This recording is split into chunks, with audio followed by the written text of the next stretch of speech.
Hi everyone, we hope you're doing well. We're hanging in there though honestly, we haven't been getting much sleep lately. Today, we want to answer a question we get a lot: how do we publish our audiobooks? First, we post most audiobooks on Patreon as paid content. They stay paid for a few months. After that, they become free to listen to on Patreon forever. A few weeks later, we post them on other places like YouTube, Facebook, and Twitter, X. Lately, things have been a bit slow in terms of new members. So we'd love your help. Please share our site with your friends or in places like Facebook groups, Twitter, X, Discord, Reddit, or novel forums. Even one share can really help us grow.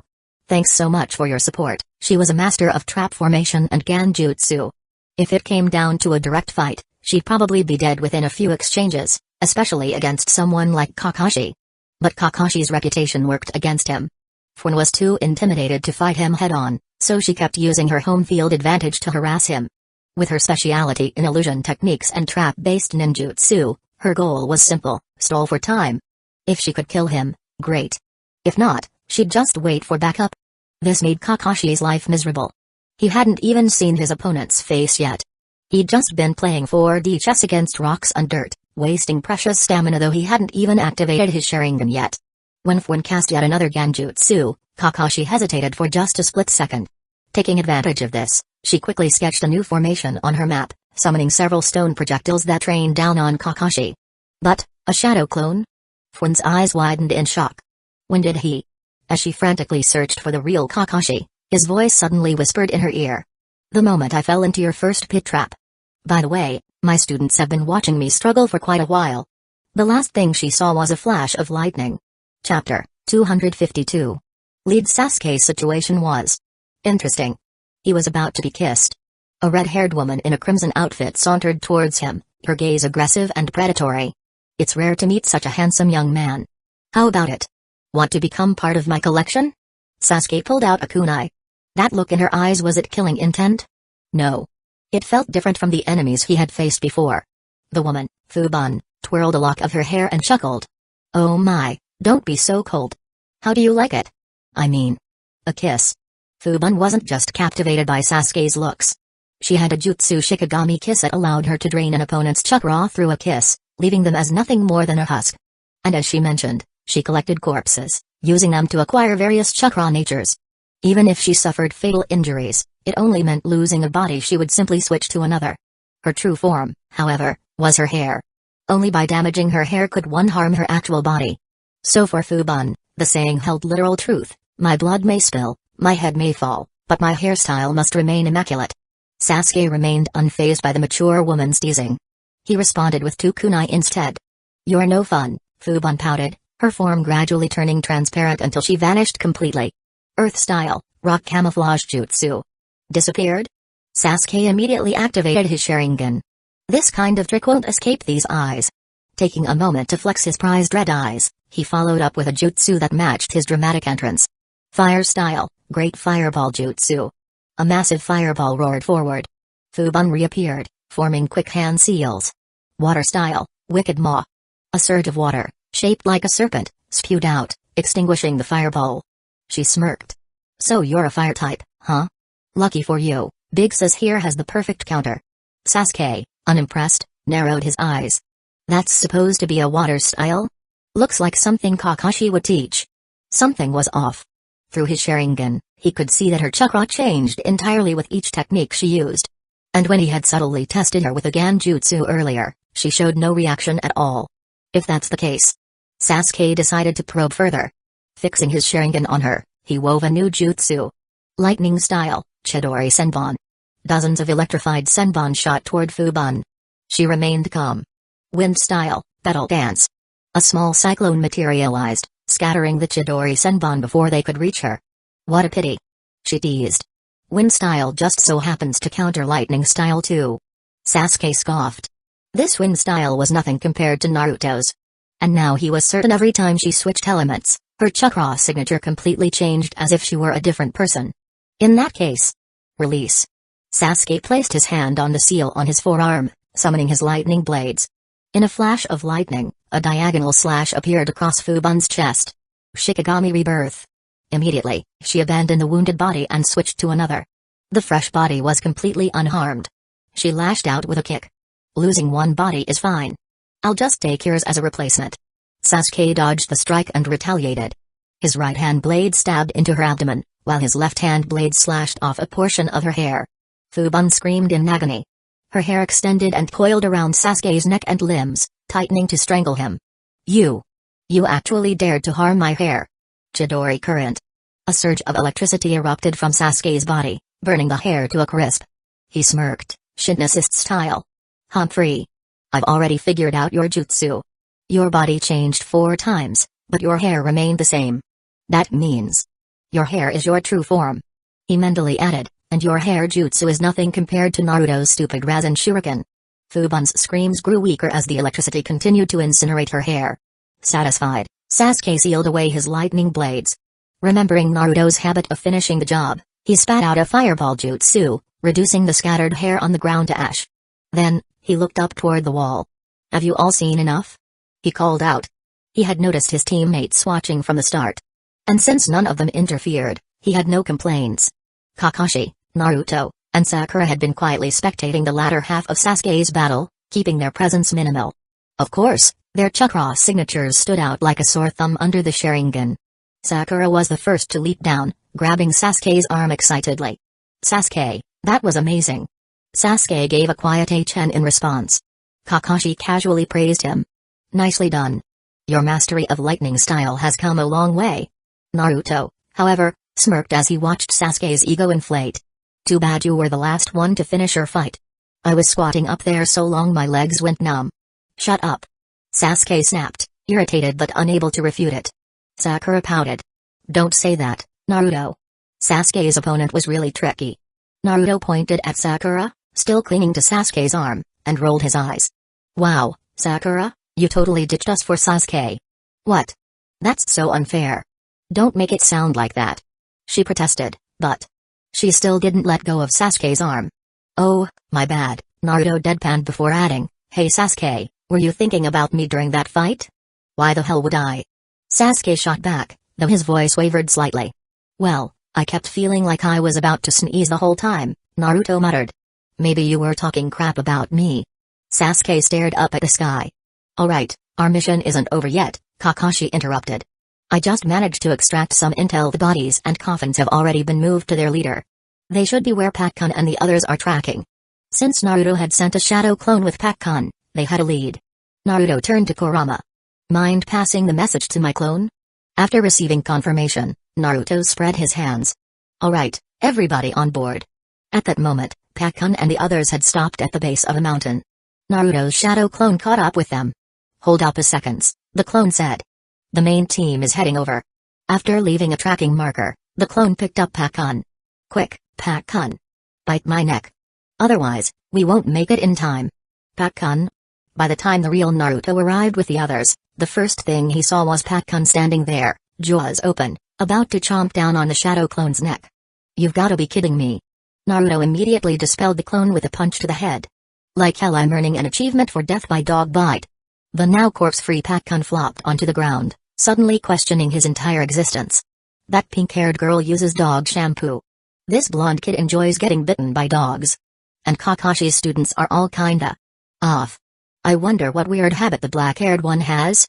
Chapter 253. Failed punch my dad moment. With the shadow clone gone, peace was restored. Pakkun, finally recovering from his confusion, turned to Kakashi. The target should be up on the mountain. Naruto activated his mini-map. Huh? Everyone turned to look at him. What's wrong? There are 2 people up there, Naruto said, squinting at the display. And one of them is Sora. Sora? Chiriku immediately thought of the worst-case scenario. Was this a distraction using the gravesite to pull their attention away while Sora was kidnapped from the fire temple? Kakashi considered another possibility of Sora being held hostage. Either way, let's get up there. Stay cautious. With Team 7, Chiriku, and Pakkun, 5 people and 1 dog, they carefully made their way up the mountain, moving in stealth. But what they found wasn't what they expected. Sora was lying on the ground, unconscious. Beside him, a bonfire flickered. Sitting nearby was a white-haired man, casually eating a roasted sweet potato. 4 coffins were arranged in a neat row, each one marked with a kanji ao, blue, byaku, white, shu, vermilion, and gen, black. The man, despite a new scar on his face, was instantly recognized by Chiriku. Kazuma? Impossible. As one of the 12 guardian ninjas, Chiriku had worked alongside Kazuma for years. Even though they had parted ways due to ideological differences, he clearly remembered that Kazuma had been killed by Asuma. Kazuma paused mid-bite, lowering his roasted sweet potato. "Come out," he said lazily. Chiriku didn't hesitate, stepping forward and demanding, "Kazuma. You're alive?" Kazuma laughed. "My goal hasn't been achieved yet. Why would I let myself die so easily?" His gaze then swept over the others. "Looks like my subordinates failed." Chiriku's eyes landed on the 4 coffins, his face clouding with grief. "Kazuma, are you really going through with this? You would go so far as to desecrate the corpses of our fallen comrades?" Kazuma's expression was resolute. "I have only one goal in life, to build a strong and prosperous fire country ruled directly by the daimyo. I cannot allow 2 rulers to exist." Kazuma believed the Hokage was an unnecessary existence. In his mind, all ninjas should serve the daimyo directly, without Hidden Leaf Village acting as a middleman. As for these 4, their jutsu are too valuable to waste. I know they would gladly give their strength to serve the fire country. Chiriku clenched his fists. "I will not allow this." "You're as naive as ever," Kazuma scoffed. "Too bad you're not going to get the chance to stop me. I still need a bit more time to finish the resurrection. And judging by your stance, you're not planning to let me have it." Without hesitation, Kazuma lifted his staff and pressed it against Sora's stomach. "What are you doing? Sora is your son. This has nothing to do with him." Chiriku shouted. Having watched over Sora for years, he genuinely cared for the boy. Kazuma's voice was chilling. "It has everything to do with him. Sora was born for this very moment. He will kill you all and then he will destroy Hidden Leaf Village." Everyone stared at him, dumbfounded. Kakashi slowly pulled up his headband, exposing his Sharingan with a deadpan look. Sakura glanced at Naruto, silently asking for confirmation. Sasuke deactivated his Sharingan, his expression screaming, "Are you an idiot?" Naruto. "Oh, this is perfect? Good thing Sasuke had restored Sora's seal back then.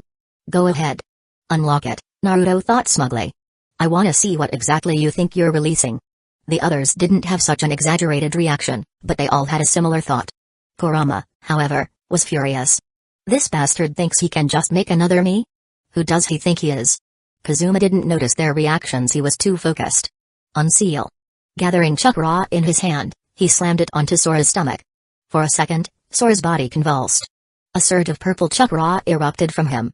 His eyes snapped open as he sat up, overwhelmed by the sudden power coursing through him. Kazuma grinned. Ha ha, then he froze. Something was off. That chakra. The color was wrong. Sora, now fully awake, recognized his kidnapper. Without hesitation, he launched a wind-style beast wave palm straight at Kazuma. A blade of wind slashed toward him. Kazuma took 2 quick steps back, swinging his metal staff in a wide arc to disperse the attack.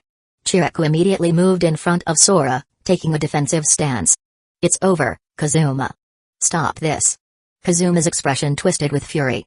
"What did you do to him? Where's his chakra?" Chiriku's voice was calm. "We only made him normal again. That's what he wanted. What happened back then? It was all our fault." Kazuma slammed his staff into the ground. "What nonsense are you spewing? He's my son. Using him to achieve my dream is only natural." Sora's eyes widened. He had never seen his father before. And now? His first meeting with his father was this man using him as a tool? Seeing Chiriku's reaction, Sora realized Kazuma wasn't lying. His head buzzed. His blood boiled. "Why the hell would you seal something like that inside your own son?" Sora shouted, charging forward in a blind rage. "Because of you, I suffered my whole life. People feared me. No one wanted to be my friend. I had to train every day just to be acknowledged. Why? Why did you do this to me?" Fists clenched, Sora threw a punch straight at Kazuma's face. But Kazuma wasn't Minato. And Sora sure as hell wasn't Naruto. Foolish, Kazuma sneered, his staff lashing out. Thwack! The staff struck Sora's stomach, sending him to the ground. Kazuma looked down at him with disgust. "Weak. If you can't even understand this, you don't deserve to be my son." Sora clutched his stomach, gasping. But the pain in his heart was far worse. Everyone watching had had enough. In a blur, Kakashi snatched Sora away and handed him to Sakura for healing. Sasuke's body crackled with lightning. Chiriku had reached his limit. "Enough, Kazuma. If words won't stop you, I'll use force." Raising his hands into a seal, a 1,000-armed Buddha phantom appeared behind him. A deep, resonant chant echoed through the mountain. Come, O thousand hands of judgment. Chapter 254. End of fight. A barrage of golden fists erupted from the thousand-armed cannon behind Chiriku, hammering toward Kazuma from all directions. Though not as grand as top transformed Buddha, it carried a similar awe-inspiring force. Kazuma knew firsthand how troublesome Chiriku's Senzoku no Sai, gift of the hermit group, was.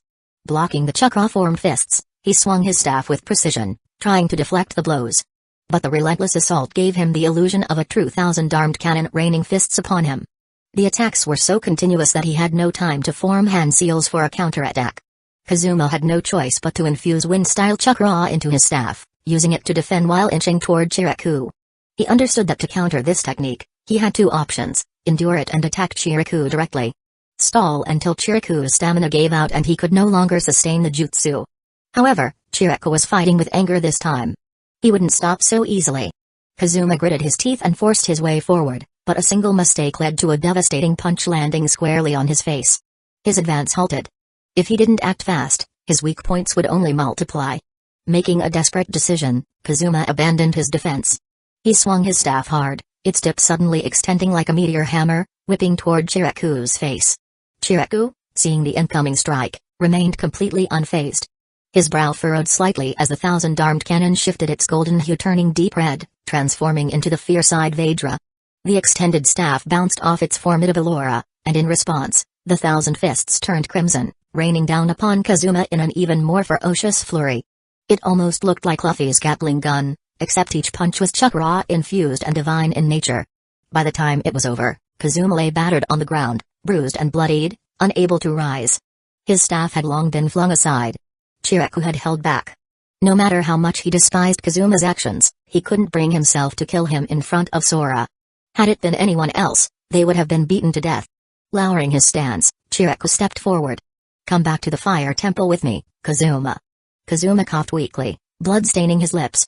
"If you think you can change my mind, you'd be better off killing me." He was a man of extremes. Years ago, he risked everything for an ideal, and even after failing, he had spent over a decade preparing for his revenge. Chiriku was a warrior monk, not a talker.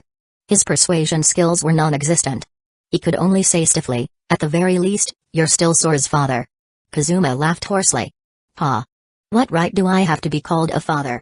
He closed his eyes, refusing to say another word. Sora, fully healed, stood awkwardly nearby, unsure of how to feel. This was a family business, and Kakashi's team had no reason to interfere.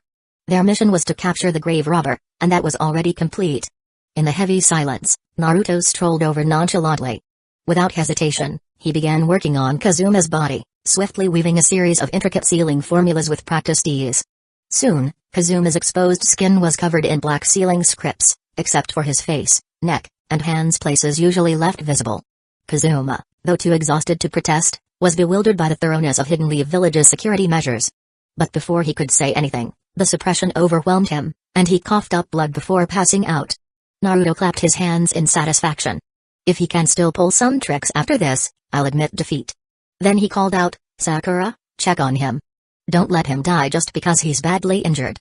Sakura walked over instinctively but elbowed Naruto before beginning her medical jutsu. "Do you even care about the mood right now? And why the hell did you use so many sealing techniques?" Naruto answered matter-of-factly, "They'll have plenty of time to process their emotions later. Right now, Chiriku already decided to spare him, so I just took some extra safety measures to make sure things don't get out of hand. As for the seals, he knows sealing jutsu too, so it'd be reckless not to go all out." Chiriku, after some thought, reluctantly accepted Naruto's logic. It was true that keeping Kazuma alive meant they could try to rehabilitate him over time. Sealing his abilities ensured both safety and prevented him from committing suicide. At the same time, Chiriku couldn't help but marvel at Naruto's sealing expertise. No wonder he had such perfect control over Kurama. His knowledge of Fuinjutsu was simply astounding. Once Kazuma was fully restrained, Chiriku opened the coffins to inspect the stolen bodies. Miraculously, despite all the chaos, the 4 corpses remained completely intact as if nothing had happened to them at all. It wasn't scientific. But it was ninja business. When in doubt, blame Chakra. Chiriku nodded to Team 7. "I must thank you all for your assistance." Though Kazuma was ultimately defeated by Chiriku, he knew things would have been much harder without Patkun's tracking and Team 7's interventions. Not to mention, Naruto securing Kurama's chakra beforehand prevented any unexpected disasters. Kakashi exchanged polite words with Chiraku before the group prepared to descend the mountain, coffins in tow. Naruto, however, felt strange about carrying coffins. But then he realized his shadow clones wouldn't mind. A dozen shadow clones appeared, each one dressed in black suits and white gloves, perfectly arranged in formation. 6 clones per coffin. They proudly carried the coffins down the mountain. Naruto swore he heard some kind of funeral march playing in his head. Thankfully, the clones were at least somewhat respectful. If they had gone overboard, Chiraku might have turned into fierce-eyed Vedra again. Naruto, as always, wants to learn everything by the way, Master Chiraku. Naruto mimicked the stance Chiraku had used for thousand-hand killing formation. That jutsu you used, what was that? Chiraku hesitated for a moment before replying, it is Senzoku no Sai, a power unique to monks of the Fire Temple. Any of our disciples may train in it. Naruto's eyes sparkled. So can I learn it? Chiraku gave him a knowing look. Why would someone with a power far greater than mine seek the Senzoku no Sai? Naruto didn't even hesitate. Because it looks cool. You stand there, not moving, and the enemy just gets pummeled into oblivion. Plus, that majestic cannon behind you. He had even asked Sasuke if he could copy it with the Sharingan, but Sasuke had failed, claiming the ability contained some strange, unreadable energy. Chiraku hadn't expected that answer. But seeing Naruto's clones in full funeral attire, he realized it wasn't out of character for him. With a sigh, he replied, if you wish to become a monk and train at the Fire Temple, I would be happy to teach you. Naruto, don't you dare. Kakashi immediately interrupted before Naruto could shave his head and disappear to a monastery. You've already learned enough jutsu. I've copied plenty of cool techniques over the years, I'll teach you some later, okay? If Naruto became a monk, Kakashi knew he'd be dead when he got back to Hidden Leaf Village. Kushina and Tsunade would skin him alive. Naruto pouted. Fine, I won't become a monk. But I know Buddhist scripture. He cleared his throat dramatically. The Bodhisattva Avalokiteshvara, practicing deep Prajnaparamita, perceives.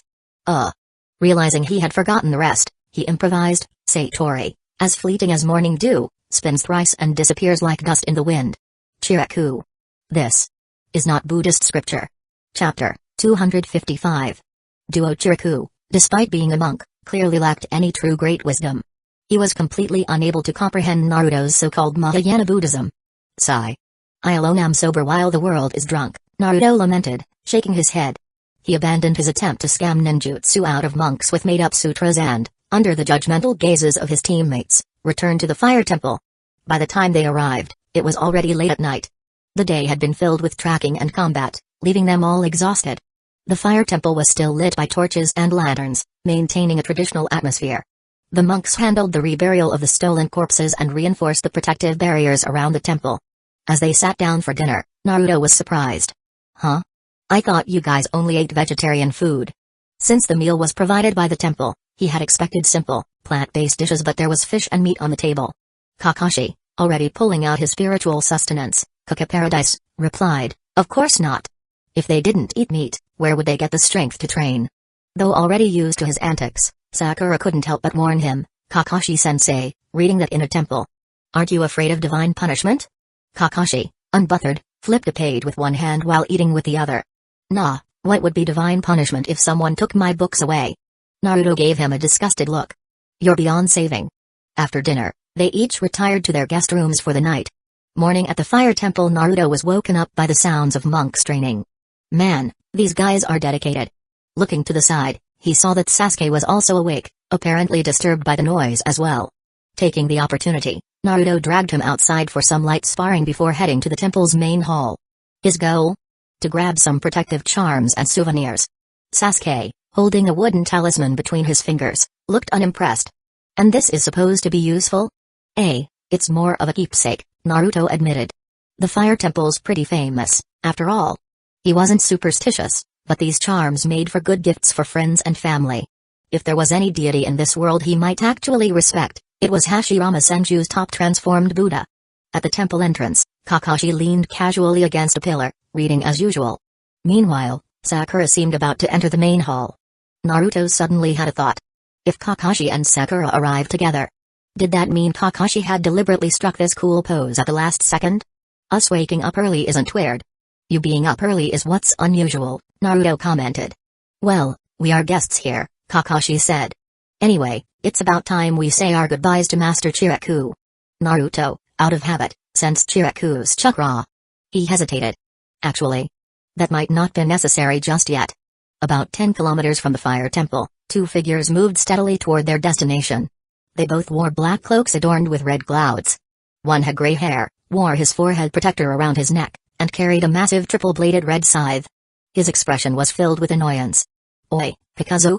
That's a temple up ahead. Why the hell are we going there? The taller man, Pikazu, wore a Hidden Waterfall Village headband with a slash through it, marking him as a rogue ninja. His face was mostly hidden behind a mask, with only his green eyes visible. Holding a map, he responded, "That's not just any temple. The Fire Temple is one of the most renowned in the Land of Fire." Hidan, resting his scythe on his shoulder, pointed it at Pikazu. "TCH, and? You betraying Jashinism now? Lord Jashin doesn't take kindly to that, you know." "Shut up," Pikazu snapped. "You were the one who said religion could be profitable, which is the only reason I agreed to team up with you. Now I still have to make my own money." Folding the map, he tucked it away and grumbled, "And on top of that, the Akatsuki keeps forcing me to hand over my hard-earned money." "Ugh, you reek of greed," Hidan complained. "Why are we even going to this heretical temple? Weren't we supposed to be hunting the Seven Tails? There was no reason to pass through the Land of Fire. From the Land of Lightning, they could have just traveled through the smaller nations like the Land of Hot Water and the Land of Iron to reach Hidden Waterfall Village. There was also a sea route option. Instead, Pikazu had taken them on an unnecessarily long detour. With a calm, matter-of-fact tone, Pikazu answered, "If you must know, there's someone very valuable at the Fire Temple." Hidan immediately caught on. "Wait, don't tell me. You're trying to cash in another bounty?" "This particular monk is worth 30 million ryo," Pikazu confirmed. Hidan scowled. "Seriously? You're wasting time chasing bounties again. That's why our missions always take forever." "Whatever. Is this guy strong?" "Of course," Pikazu replied. "He used to be one of the 12 Guardian Ninja, an elite chosen to protect the daimyo." Hidan grinned, licking his lips. "Oh, a strong opponent? Perfect. I can offer him as a sacrifice to Lord Jashin. Since he's not a Jinchuriki, I don't have to bring him back alive, right?" Pikazu shrugged. "Just don't go overboard. He still needs to be recognizable."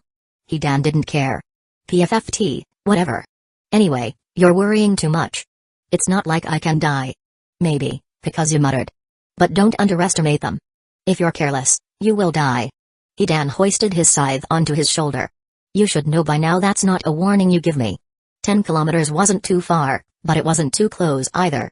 By the time Pikazu and Hidan reached the Fire Temple gates, they saw 5 people waiting for them. Chiraku, Kakashi, Naruto, Sasuke, and Sakura stood shoulder to shoulder, each one either serious or tense. Their expressions varied. Hidan tilted his head lazily. "What's this? A roadside ambush? Whatever. We can just offer them all to Lord Jashin." "Don't be careless, Hidan," Pikazu warned. He recognized the faces immediately. 30 million. 50 million. 20 million. An easy 100 million ryo standing right there. But this wasn't an easy job. "That bald guy, he's our target. But also..." Pikazu narrowed his eyes. "That's Copy Ninja Kakashi. And the second coming of the Yellow Flash, Naruto Uzumaki, who also happens to be the Nine Tails Jinchuriki. And those other two? Their squad is supposedly very formidable." Pikazu quickly calculated the risks. 100 million ryo was tempting, but taking down a Jinchuriki wasn't part of the plan. The stakes were far too high. Still, Hidan never backed down from a fight. "Well, we weren't planning to grab the Nine Tails, but hey, why not? It'd still count as a mission success." Pikazu gave him a flat look. "And? What's your move?" Hidan's grin widened. "Obviously." He spun his triple-bladed scythe, the sharp edges gleaming under the sun. "We fight." Chapter 256. Team 7 vs Hidan and Kakazu -1. Naruto raised his voice, addressing one of their enemies. "Hey, you with the green eyes, you're Kakazu, right?" Hidan, standing beside him, snickered. "Oi, Kakazu, looks like you're famous now." Kakazu ignored Hidan's teasing and eyed Naruto with curiosity. "You know me?" Naruto nodded. "Yeah, I've heard that as long as you get paid, you'll do anything." "And what of it?" Pikazu said, his gaze dark with greed. "Money is the only thing that never betrays you. Are you here to lecture me? If so, you're wasting your breath. Besides," his eyes gleamed, "you're worth quite a lot yourself." Naruto waved a hand dismissively. "Nah, I'm not the preachy type. Actually, I wanted to propose a deal." Pikazu raised a brow. "Oh? Now that's interesting. What kind of deal?" Naruto pointed directly at Hidan and declared, "I'll pay you 30 million ryo for his head." "Deal?" Kakazu hesitated. It wasn't that the idea was unacceptable, he could absolutely sell off his annoying partner. But this Jinchuriki had to be insane. Naruto clearly knew who they were and what they wanted.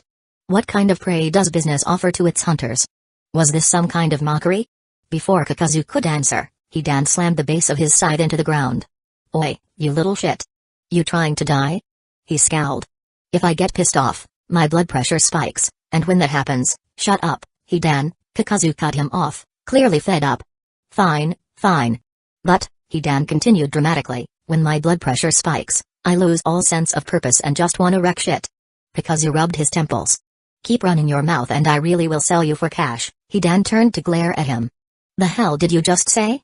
You wanna meet Lord Jashin yourself?" Before the argument could escalate, Naruto interrupted again. "Sorry to butt in, but hey, you with the scythe. Hidan, right?" "Huh?" Hidan gave him a cocky look. Naruto stroked his chin thoughtfully. "I was wondering. If I converted to this Jashinism of yours, would you kill your partner for me? You think Jashin-sama just lets anyone in, dumbass?" Hidan raged. "You think this is some kind of game? That's it, I'm cutting your ass down." He lunged forward, scythe swinging. "Oi, Kakazu? You can have all the money, just help me kill them." Kakazu sighed but followed suit. After all, there was a billion ryo standing in front of him. Letting that slip away would haunt him forever. Of course, the Night-Tail's Jinchuriki had to be kept alive, but who said you couldn't extract a tailed beast later? Kakashi sighed, taking a defensive stance. "So much for stalling for time. You just had to piss them off, huh?" Naruto grinned sheepishly. Making the enemy mad is a good thing, right?" Chiraku stepped forward, his stance firm. "They seek my life as well. Allow me to take the first strike." Bringing his hands together, he chanted, "Lego, Senju Satsu. Come, oh thousand hands of judgment." Naruto had already warned Chiraku about Hidan and Kakazu's abilities. With that in mind, Chiraku chose a mid to long-range fighting style to minimize the risk of bleeding which would trigger Hidan's ritual jutsu. Neither Kakazu nor Hidan had ever faced this technique before, and for the moment, they were forced to take the brunt of it. A flurry of golden fists rained down, and amidst a series of rapid impacts, both Akatsuki members were knocked off their feet, sent crashing into the ground. "Ow, you bastard!" Hidan growled as he stood back up, rubbing his head. The pain wasn't something he enjoyed outside of sacrifices. Kakazu, however, remained calm. "So this is the Senzoku no Sai. No wonder it's a problem." Unlike Hidan, Kakazu hadn't taken any real damage. At the first sign of danger, he had reinforced his body using Earth-style, Earth Spirit technique that hardened his skin to an incredible degree. Chiraku lowered his stance slightly, observing. "So they really are immortal?" He had heard the rumors, but seeing it was another matter entirely. Hidan grinned, wiping his face. "That just means we're even more worthy as offerings to Lord Jashin." With a sudden burst of speed, Hidan dashed forward, twirling his scythe before flinging it horizontally toward them. The bladed chain cut through the air, aimed to slice through everyone's waists in one go. In an instant, Sasuke reacted. He drew his lightning blades, slashing upward with a metallic clang, deflecting the scythe mid-flight. "Tch. Kakazu?" Hidan jerked the chain, pulling his weapon back while continuing his charge forward. At the same time, Kakazu's hands flashed through the seals. Wind style, pressure damage. Without warning, Kakazu's back bulged, fabric tearing as two white masked creatures emerged from his shoulders. One of them opened its mouth and an immense tornado-like wind blast erupted. The attack was massive, over 30 meters wide and high, filled with razor-sharp wind blades that tore through everything in its path. Even Hidan was caught in the blast. The temple courtyard was obliterated, stone pathways shattered, trees ripped apart, and debris flying everywhere. A storm of dust, rock, and tree fragments surged forward with Hidan tangled inside it. Water style, water formation wall. Earth style, earth flow wall. Naruto and Kakashi reacted simultaneously, erecting a reinforced water barrier and a thick earth wall.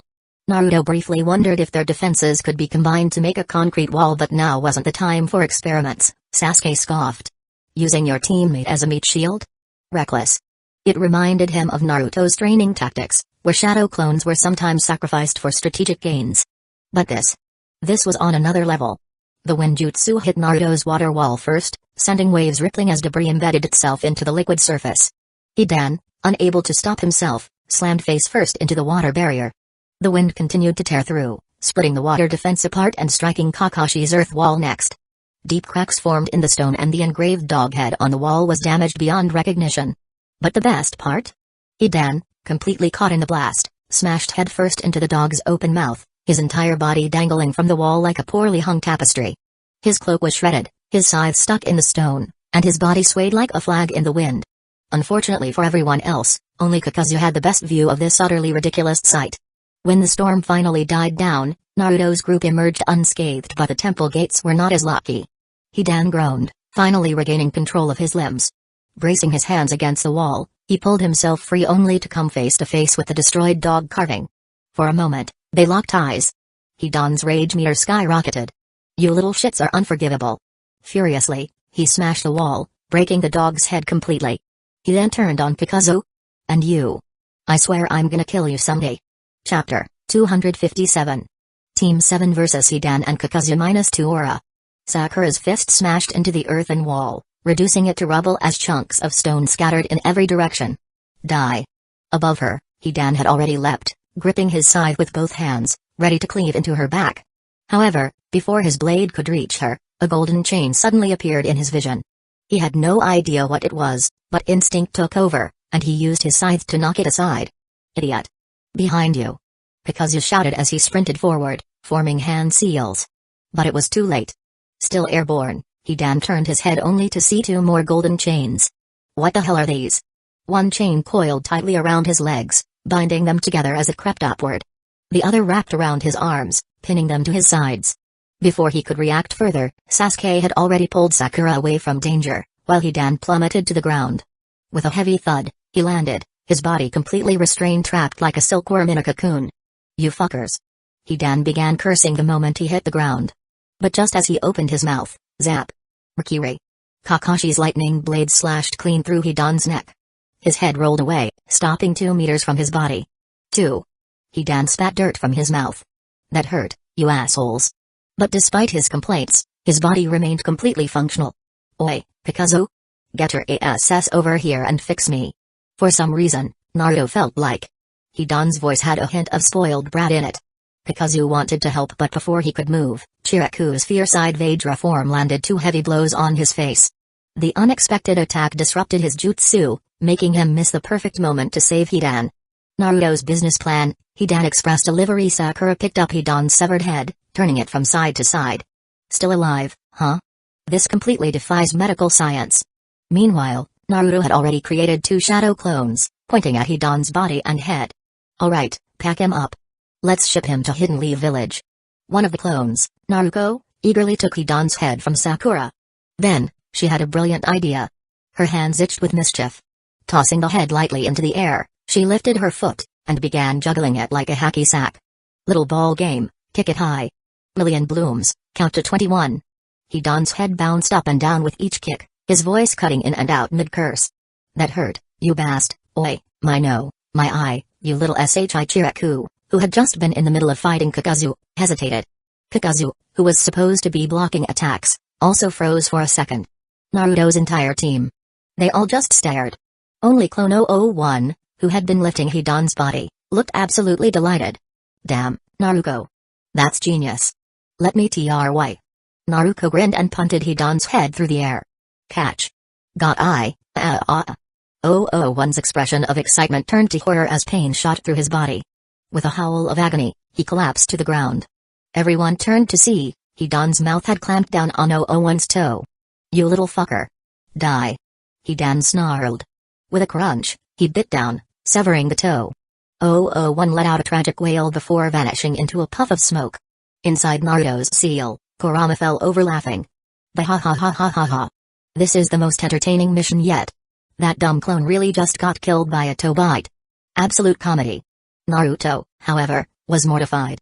The pain from the severed toe was bad enough. But dying that way? Embarrassing. "Alright, Naruto, stop screwing around," he begged. "Just get him to Hidden Leaf Village, please." Naruto stuck out her tongue but finally took the mission seriously. Grabbing Hidan's body and head, she vanished in a flash. Kakazu, who had just recovered from the beatdown, turned his head. "Hidan, stop wasting time," and his eyes widened. Hidan was gone. Vanished. Gone from the battlefield. Seeing Chiraku stop his attack, Naruto took out a dozen flying thunder god kunai and tossed them into the air. The kunai arced before falling toward Kakazu's surroundings. Kakazu immediately recognized the tactic. That technique.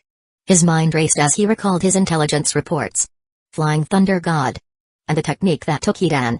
This is Obirama and Minato's jutsu, isn't it? I won't let you use it. Before the kunai could land, Kakazu spun in place, activating his jutsu. From the two masks on his shoulders, multiple blasts of wind erupted, knocking all the kunai far out of range. Some were sent hundreds of meters away, disappearing into the forest. Seeing this, Naruto dramatically widened his eyes and gaped. Oh no! He saw through my plan. Unfortunately. His acting was atrocious. Naruto, that's the worst fake reaction I've ever seen, Sakura deadpanned. Even Sasuke looked unimpressed. This idiot is our team's strongest. Kakazu, meanwhile, felt proud of himself. He had successfully countered one of Hidden Leaf Village's most dangerous jutsu. Your jutsu may be powerful, but in terms of experience, you are far beneath me. He looked over Team 7, eyes narrowing. Seeing your headbands, he mused, reminds me of the first Hidden Leaf Village ninja I fought, the first Hokage, Hashirama Senju. But to his disappointment, none of them reacted. They didn't even look surprised. Naruto crossed his arms, unimpressed. So? I fought the fourth Hokage. The rest of Team 7 turned to him in mild awe. Wait, your water style is that strong? Sasuke questioned. The fourth Hokage is a speedster, how did he not dodge? Even Chiraku seemed intrigued. Kakazu, however, felt his blood pressure rise. You idiot! He raged. The fourth Hokage was your father. That doesn't count. Kakashi sighed, rolling his eyes. He had seen that exact fight with his own eyes. Naruto's so-called water-style attack had been him sitting on Minato's shoulders, peeing on his head. And Minato had been forced to bathe immediately afterwards. It was not a jutsu. And it was definitely not something to brag about. I should probably not correct him, Kakashi decided.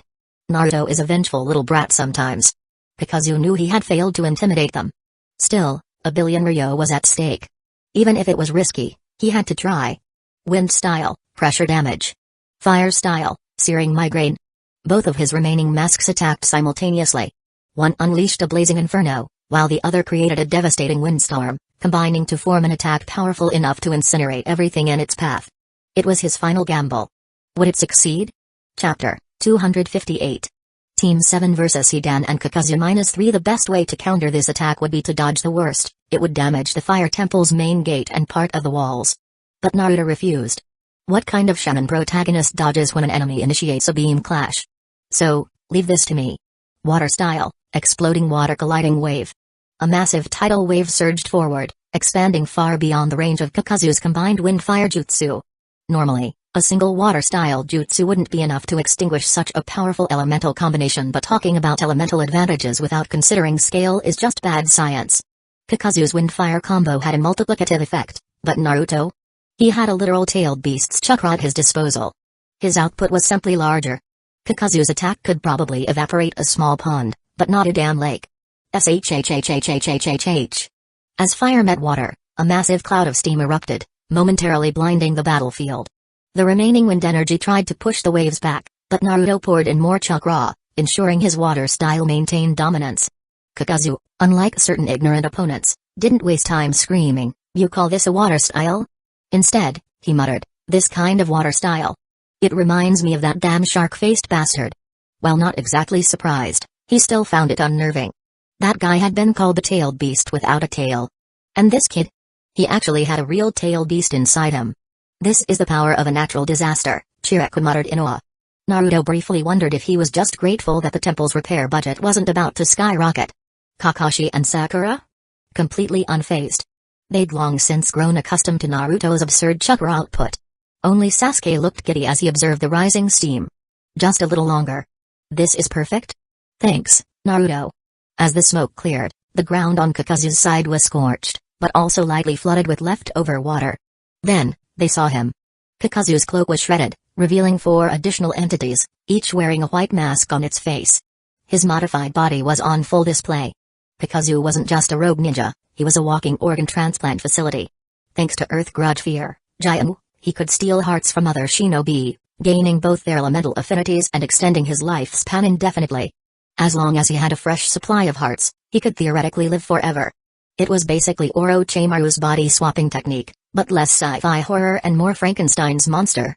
Honestly, if Orochimaru hadn't been so obsessed with Uchiha DNA, he probably would have tried to steal this technique. The real problem was that Kakazu was now functionally 5 different high-ranking shinobi in one. Now, it's 5 on 5. Kakazu declared. Your hearts. And that 1 billion Ryo. I want them all.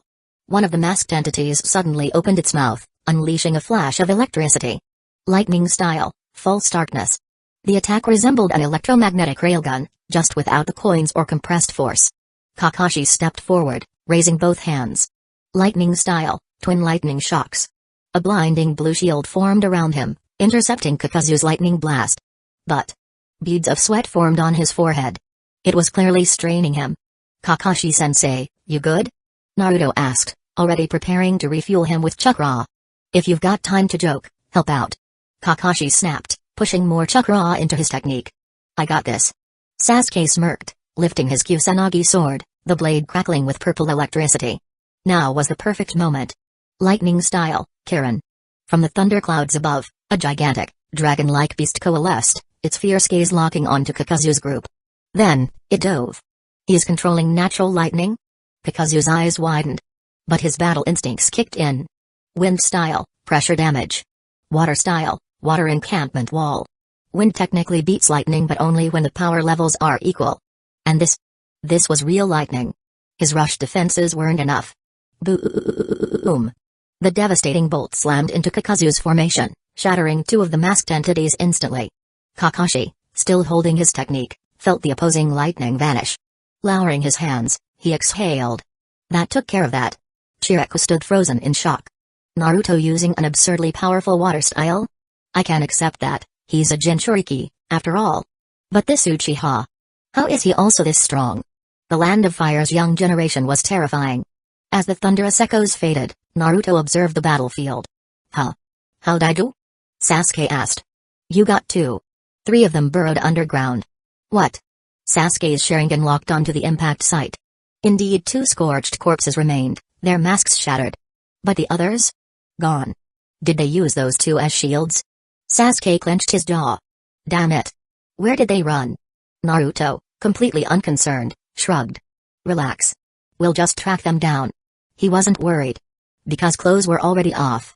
No way Kakazu was surviving the day. Casually, Naruto stored the 2 remaining heart monsters in a scroll. Kakashi spoke up.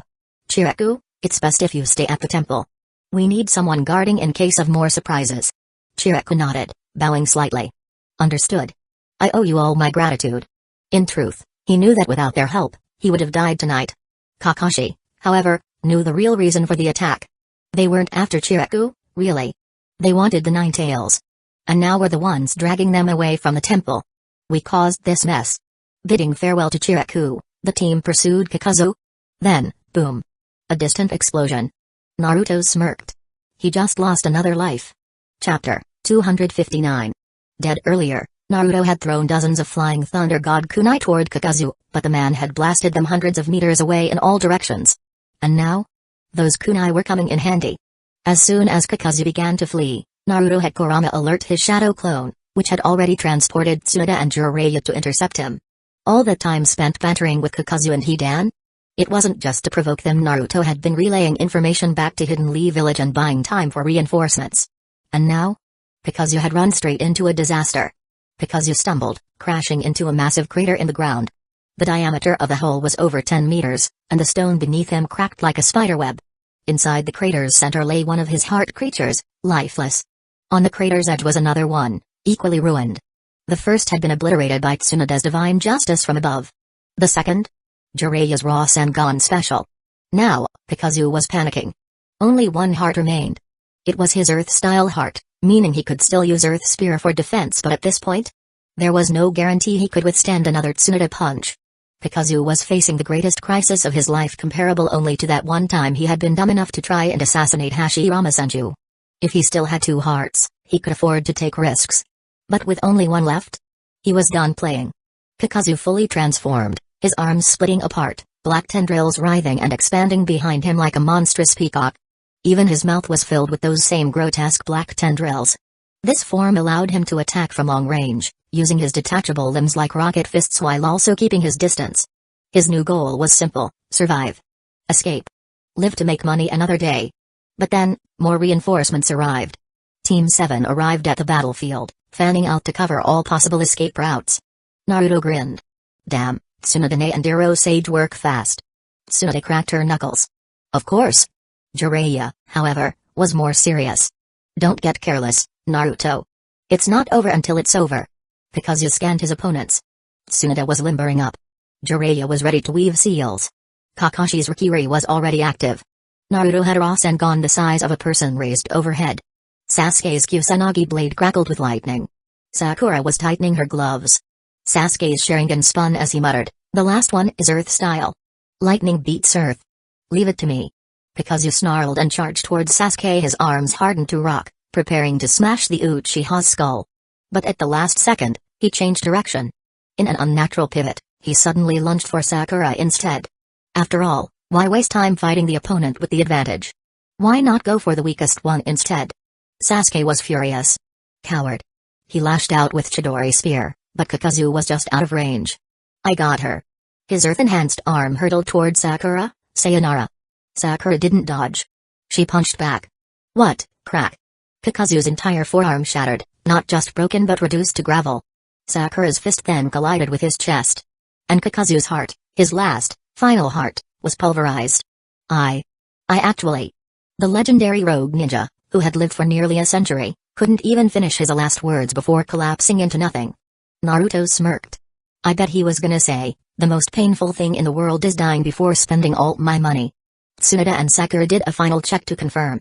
And once it was certain Kakazu was well and truly dead, Naruto did what he always did. Loot the corpse. Just to be safe, he used sensory abilities to ensure no extra hidden hearts were lying around.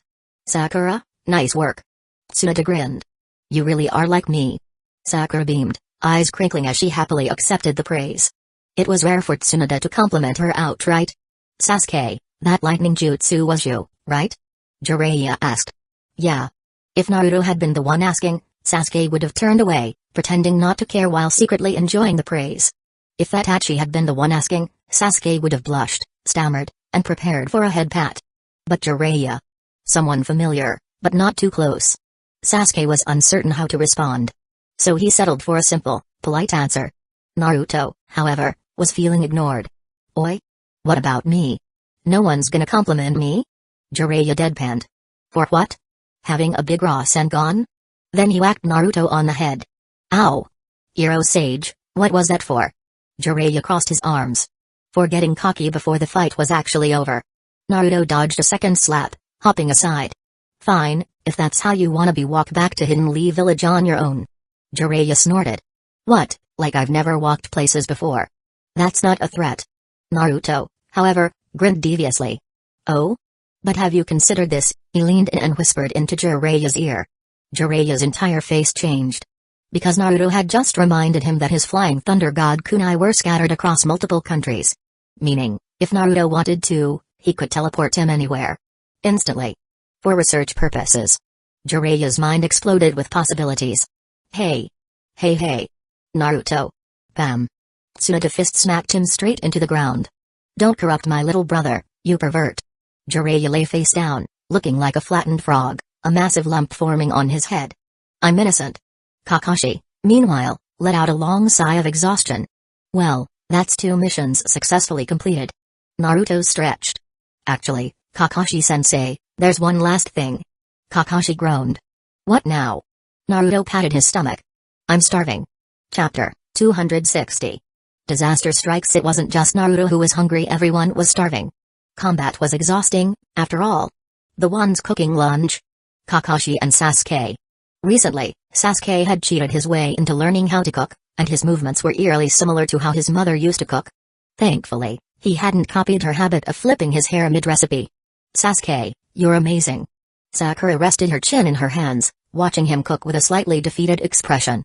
Yeah, it's impressive. Naruto sat beside her, also observing. But I wonder how it actually tastes. If Sasuke's food turned out to be as terrible as his attitude sometimes, then his girlfriend was doomed. Tsunoda and Jiraiya were already back in Hidden Leaf Village, having been sent home by Naruto. Jiraiya was eager to interrogate Hidan for any intel. Tsunoda, meanwhile, was fascinated by the idea of an immortal ninja, particularly one like Hidan. If he was truly immortal, he might become a limitless resource for Hidden Leaf Village's medical research. Imagine having a dissected human whose organs kept functioning. The contributions to medical science would be groundbreaking. Smells amazing. Sakura happily took a bite of Sasuke's cooking and immediately felt at peace with the world.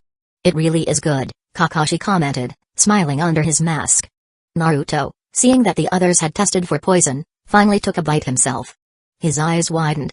5 stars, Sasuke was smirking now. Maybe he should cook for Itachi next time. With full stomachs, the team finally set off for home, stopping by the fire temple to inform Chiriko of their success. Naruto was in high spirits, not because of Sasuke's cooking, but because they had just taken out 2 major Akatsuki members. And then, an interesting thought hit him. Wait. Is the Akatsuki about to go broke? Kakazu, their chief financial officer, was dead.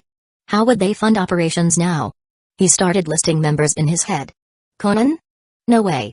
That woman was a walking money furnace. Deidara? Impossible. The guy could barely resist blowing up things inside his own base. Nagato? Yeah, right. That guy was too busy thinking about war. Then there was Kisame, Tobi, and Black Zetsu. Naruto blinked. Hold up. That's it? Akatsuki was running low on members. It was actually kinda sad. Hope they don't recruit anyone new, he thought. He had no idea how far along they were in hunting tailed beasts, but honestly, he was rooting for Akatsuki to go bankrupt before they could finish. The journey home was smooth, almost too smooth. No fights. No random bandits. Not even a couple of stray cats fighting in an alley. Even after returning to Hidden Leaf Village, things remained peaceful. Days passed without incident. Until a massive announcement shook the village. What? Hidden Cloud's village was destroyed? Naruto stared at Minato, completely stunned. Beside him, Kushina's expression mirrored his own. Tsunoda and Jiraiya, who had received the intel first, looked extremely grim. It's true, Minato confirmed. He pushed forward a stack of photos. These are images from the scene. It won't be long before the whole ninja world knows about this. The Land of Lightning was almost entirely surrounded by sea, with only a small land border connecting it to the Land of Frost. Hidden Cloud's village itself was built high in the mountains, making it one of the most well-defended villages in the world. It was so difficult to invade that, during the previous ninja wars, most nations didn't even bother attacking unless absolutely necessary. And yet, now, in the photos before them, Hidden Cloud's village was gone. The once mighty hidden village was nothing more than a massive crater. Entire mountain peaks had been severed, leaving behind jagged, unnatural cliffs. The ground was littered with shattered debris. Every building had been crushed beyond recognition. The few survivors in the images wore grief-stricken expressions as they cleared rubble, likely preparing to rebuild. There were no signs of a battle, only destruction. These photos were taken after the attack, meaning whoever did this had already left. It had to be pain, right? Naruto barely stopped himself from saying good job out loud. Horrifying. He corrected himself when he noticed everyone staring at him. Kushina placed a firm hand on his head, silencing him. She didn't like Hidden Cloud's village, but she didn't want so many innocent people to die. Minato spoke gravely. Hidden Cloud's village suffered catastrophic losses. The Eighth Tail's Jinchuriki was captured. The Raikage was critically injured. Even with evacuation protocols, civilians still suffered casualties. Minato wasn't fond of Hidden Cloud's village, but seeing such devastation made him uneasy. He also couldn't help but wonder, if Hidden Leaf Village were attacked the same way, could he stop it? Tsunoda was thinking the same thing, considering how many casualties her medical ninjutsu could save in a scenario like this. But the one most shaken was Jiraiya. This was the work of his student. And he blamed himself. Minato read Jiraiya's thoughts instantly. Jiraiya-sensei, I understand. He met his old teacher's gaze. I also have a student who lost his way. I also want to stop him. But even if we defeat Pain, another will take his place. Not because of Madara. Not because of Black Zetsu. But because this world remains broken. As long as nations continue exploiting smaller countries. As long as resources remain unfairly distributed. Someone like Pain will always emerge. Which is why the upcoming 5 Kage summit will be the first step toward real peace. Naruto was stunned. His dad was actually thinking about production and economics. Is this even the same Minato I know? Jiraiya, meanwhile, clenched his fists in frustration. Seeing this, Tsunoda patted his shoulder. Don't look like that. Minato's thinking more clearly than you right now. All we need to do is support him. Wasn't your whole thing about finding the child of prophecy? Maybe it was Minato all along. She smirked. Still doubtful? She crossed her arms confidently. Wanna bet on it? Chapter 261. Pain. Jiraiya thought Tsunade had a point, but betting? That was out of the question, completely impossible in this lifetime. He didn't want to jinx his student. I get it. I'll fully support Minato, but I'm staying out of any bets. Hearing this, Naruto and Kushina both let out a sigh of relief, and even Minato looked slightly affected. Although everyone present felt that Tsunade's legendary bad luck with gambling was probably just a coincidence, the sheer thought of it was unnerving. Only Tsunade was dissatisfied. TCH, how boring. Jiraiya made an effort to look carefree and grinned. If you're bored, how about I take you out for a drink? Fine, but you're paying. Tsunade turned and walked off without hesitation. No problem. Jiraiya agreed readily. Truthfully, he needed a drink himself to calm down. Naruto wanted to remind them that it was still work hours, but the words got stuck in his throat.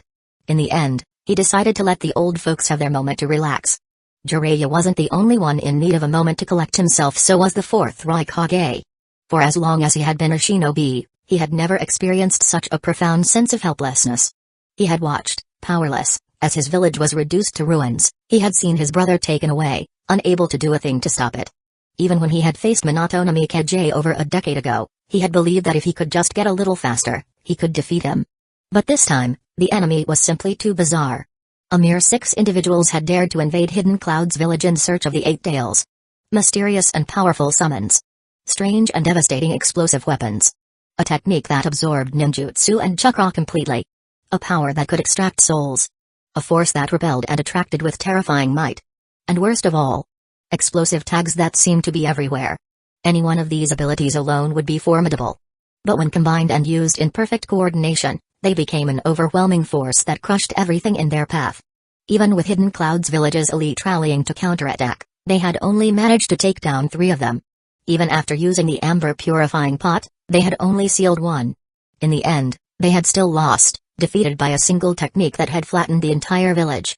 Even Killer Bee, despite fully transforming into the 8 Tails, had only ended up being sealed inside a massive stone sphere and taken away. Cough. Cough. The Raikage opened his eyes, pulling himself out of painful memories. He tried to sit up, only to feel a sharp pain in his right arm. Raikage-sama, you shouldn't exert yourself yet. Mabui hurried over to support him. He glanced at his bandaged right arm and suddenly remembered he had attempted his lariat attack, only for an unseen force to stop him mid-strike, snapping his arm in the process. But he had no time to dwell on his injuries. Mabui, what's the status of our intelligence analysis? We've made some progress. The pain we sealed in the amber purifying pot specialized in summoning jutsu. His body was embedded with several of these black rods, which we believe function as signal receivers.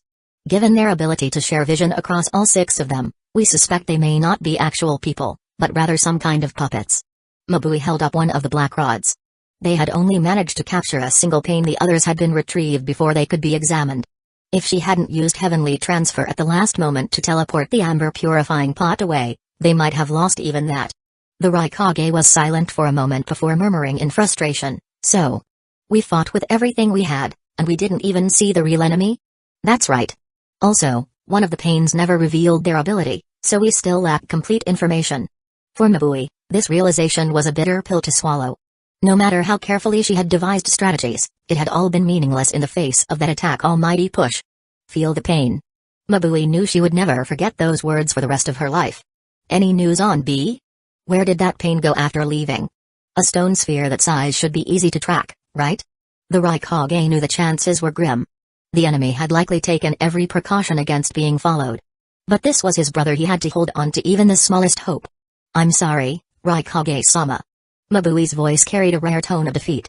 None of the tracking squads returned unscathed. They reported that rocks, flowers, trees, and even the smallest puddles of them could suddenly turn into explosive tags. So. Damn it. The Raikage's left fist clenched. He raised it, about to slam it into the bedside table, but stopped mere inches from impact. Hidden Cloud's village didn't have the luxury of replacing broken furniture right now. Instead, he grabbed a jacket and moved to get out of bed. Mabui quickly tried to stop him. Raikage-sama, your body, it's just a scratch. The Raikage shrugged her off. I need to check on the villagers. You, on the other hand. He looked at her, taking in her exhausted expression and bloodshot eyes. You've done enough. Get some rest. Mabui protested, but you should be resting too. You barely slept last night, and the 5 Kage summit is coming up. If you collapse now, the Kage summit? The Raikage scoffed. At a time like this, I should be standing in front of my people, giving them strength. Collapse? Listen up, Mabui, anyone else can fall. But I can't. I won't. Because I am this village's Raikage. Mabui stared as his massive hand pressed her shoulder, gently forcing her to lie down. I won't let the one who did this to our village get away with it. With that, the Raikage turned and strode out, his broad back disappearing through the door. Mabui watched the closed door for a long moment before setting her notebook aside and shutting her eyes. Even after suffering such a crushing defeat, Raikage-sama is still the pillar of this village, still the man who gives us strength. Her heart, filled with days of anxiety, suddenly felt lighter. As long as he's here, we will rebuild Hidden Cloud's village. We will defeat our enemies. With that thought in mind, the exhaustion finally overtook her, and Mabui drifted into a deep sleep. Just as Minato had predicted, the destruction of Hidden Cloud's village quickly spread across the shinobi world. People were forced to confront a terrifying reality: there existed a force powerful enough to obliterate a great shinobi village in a single day. Panic gripped the smaller villages. Some feared waking up one morning to find their homes gone. Others worried they might never wake up at all. Fortunately, the 5 great nations soon announced that Akatsuki's goal was the capture of tailed beasts. That revelation offered some relief. Oh, so they're just after the tailed beasts? Well, that's fine, we don't have any. Except for Hidden Waterfall Village. They're tiny, insignificant little village in a tiny, insignificant little country. Just happened to have the 7 tails. And now their village leader, Shibuki, who just so happened to be the childhood friend of the 7 tails Jinchuriki, Fu, had a massive headache. Chapter 262. Troubles. The leader of Hidden Waterfall Village, Shibuki, stared at the intelligence report in his hands, a deep frown etched onto his face. For years, Hidden Waterfall Village had relied on its unique geographical advantages to maintain a stance of isolation, choosing to remain detached from the shinobi world's conflicts. The Great Ninja Wars? Those were other villages' problems. But this time, things were different.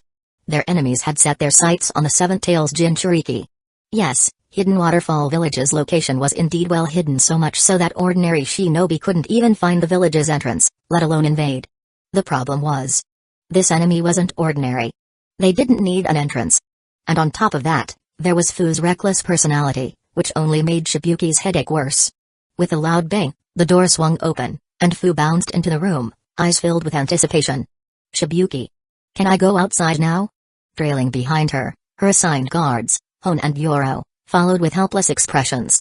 Shibuki-sama, Shibuki waved a hand, signaling that he wasn't blaming them. Then he turned to Fu and sighed. Fu, I told you already you're not allowed outside for the time being. You just asked me the same thing yesterday. But I'm so bored. Fu whined, throwing herself onto the floor and flailing her arms and legs. Naruto and the others promised they'd come visit me, but they never did. So mean. Shibuki pinched the bridge of his nose. You mean Naruto Uzumaki? He's a jonin now, of course, he's busy. Unlike you, he's not running around causing trouble for his village leader. And he's a Jinchuriki too, Shibuki thought to himself. Hidden Leaf Village must be keeping a tight watch over him. There's no way they'd let him freely visit another village. I don't care, I don't care. I'm so bored. I need to go outside. Fu flipped onto her stomach, pounded the floor with her fists, and then rolled from one end of the room to the other and back again like a sulking hamster throwing a tantrum. Shibuki massaged his temples. Enough, Fu. Suddenly, her eyes lit up as if she had an idea. She sprang to her feet. Oh, I know. If Naruto and the others won't come visit me, I'll just go visit them in Hidden Leaf Village. Absolutely not. Shibuki quickly grabbed her by the shoulders, letting out a weary sigh. Fine, fine. There might be an opportunity for you to go outside in a few days. I'll take you with me. Really? Fu's eyes sparkled with excitement. You promise, right? No takebacks. Yes, yes. Just be patient and wait quietly. No more complaining. Satisfied, Fu skipped out of the office, humming to herself. Shibuki gestured toward Hon and Yoro. Keep an eye on her. Yes, sir. They nodded in unison, though they both knew it was easier said than done. Meanwhile, in Hidden Stones Village, Onoki was feeling very conflicted. On one hand, he was quite pleased to see the Raikage take a beating. Serves him right for stalling on the 5 Kage summit. On the other hand, He couldn't afford to underestimate an enemy who could humiliate the Raikage like this. Just then, the door slammed open, and Kurotsuchi barged in. "Hey, Gramps. Is it true what they're saying about Hidden Cloud's village?" Onoki scowled. "How many times do I have to tell you to knock before entering?" But then he sighed and nodded. "It's true. This time, we're dealing with a truly troublesome enemy." Kurotsuchi ignored the scolding and instead smirked. "So Deodaran ended up joining such a powerful group, huh? Think he was the one who did it? Don't bring up that brat." Onoki huffed, his mustache quivering in irritation. "That fool wishes he could do something like this. Besides, Hidden Cloud's village is full of lightning-style users. He wouldn't last 5 minutes before they fried him."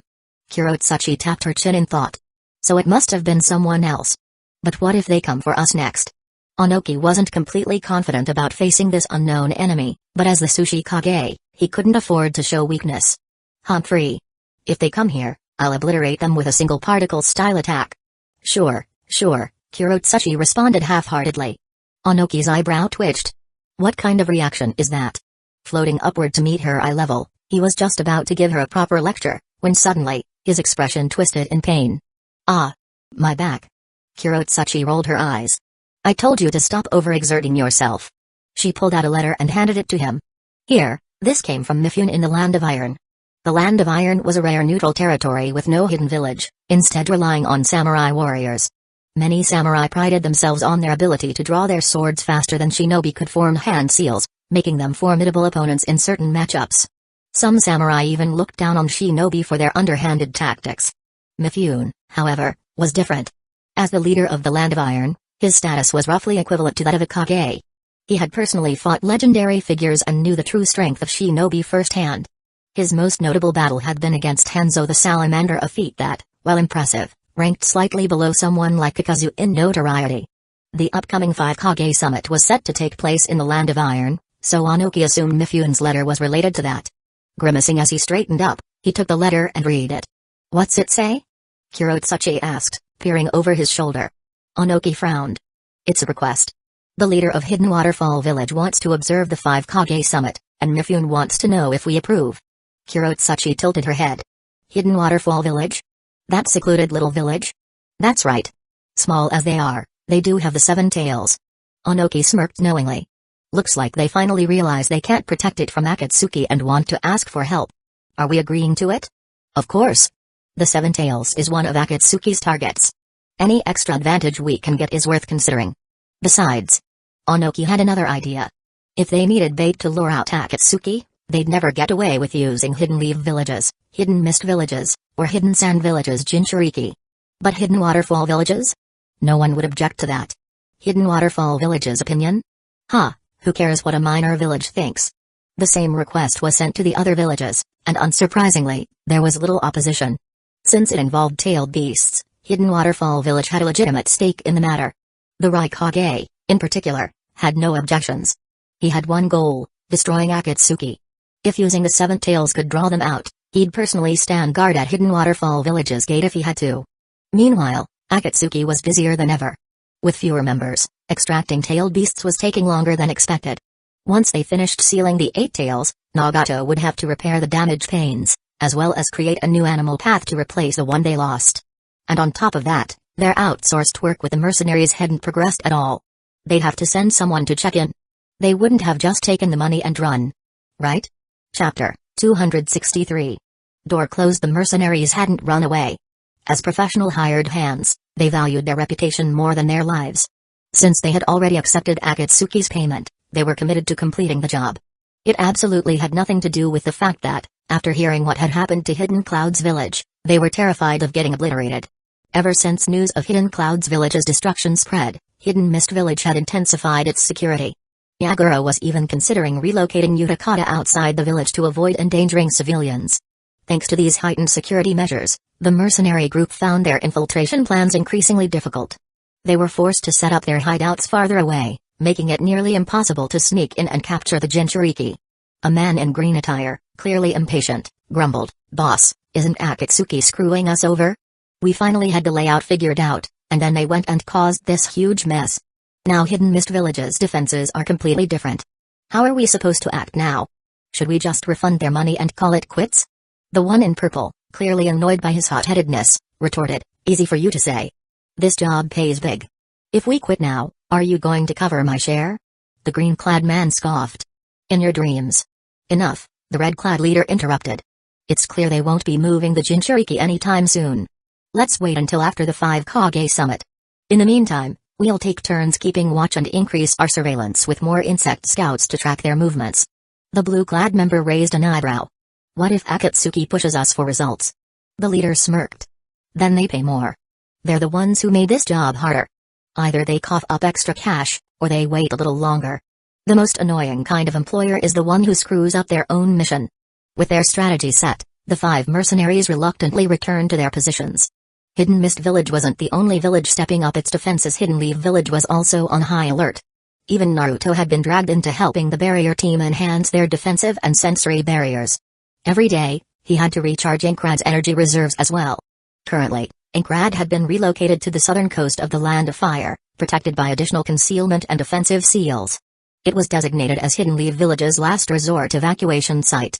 If a large-scale battle did break out in the village, the Uzumaki Transportation Corps would immediately transfer all civilians and non-combatants to the floating fortress.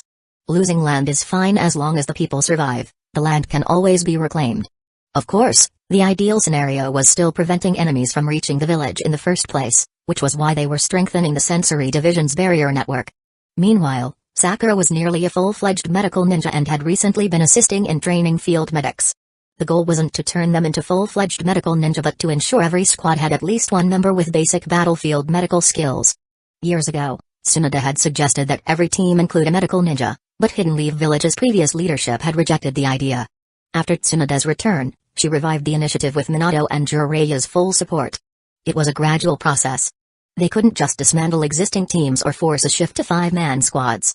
Instead, they identified one member in each squad with decent chakra control and trained them in medical ninjutsu. For the past 2 years, Tsunoda and Shizune had been leading the effort, and now Sakura had joined them. Her current students? Her old classmates included Hinata, Ino, Karen, and Neji.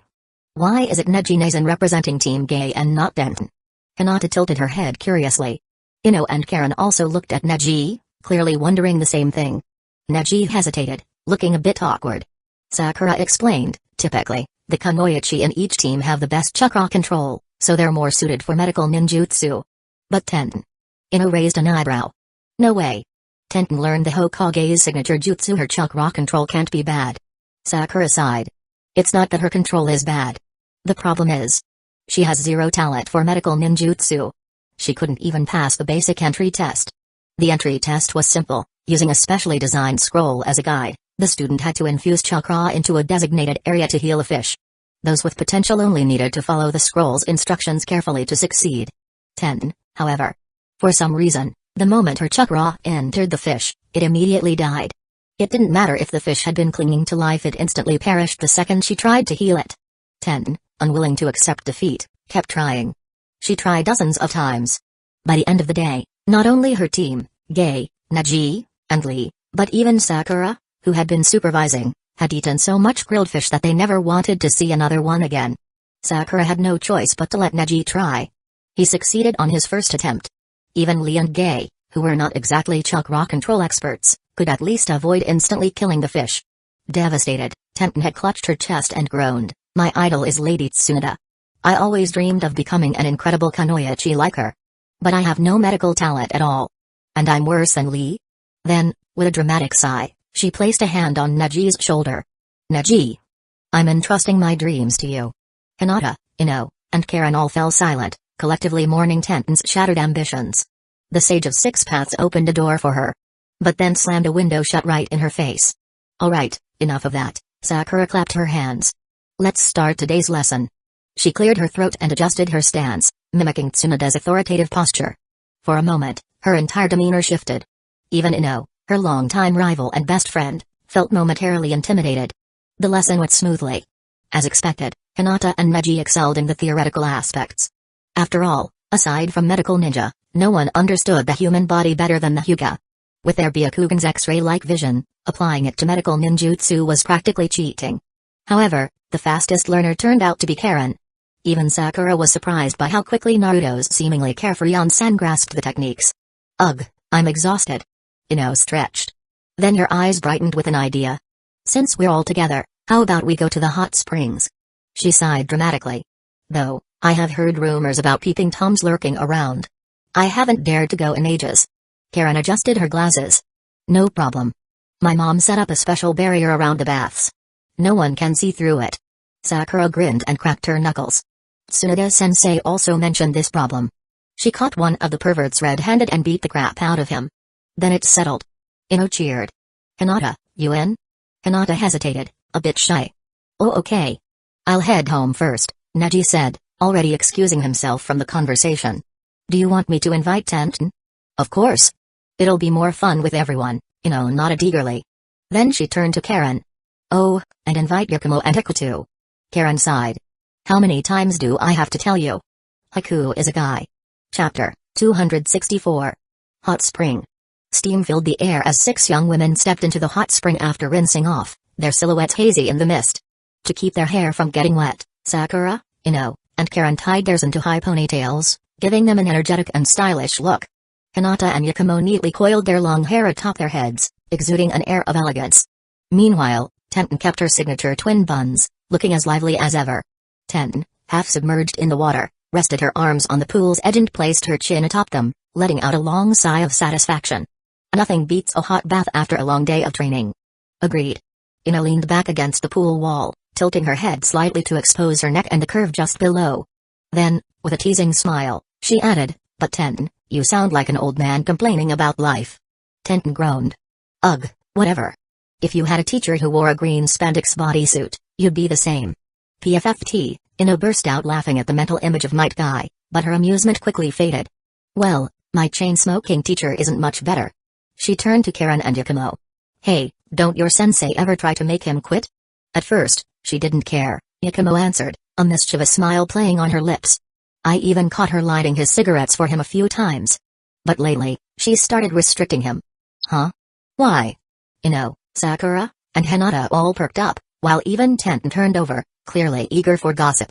Seeing their curiosity, Yakumo decided to spill the secret before Karen could steal her thunder.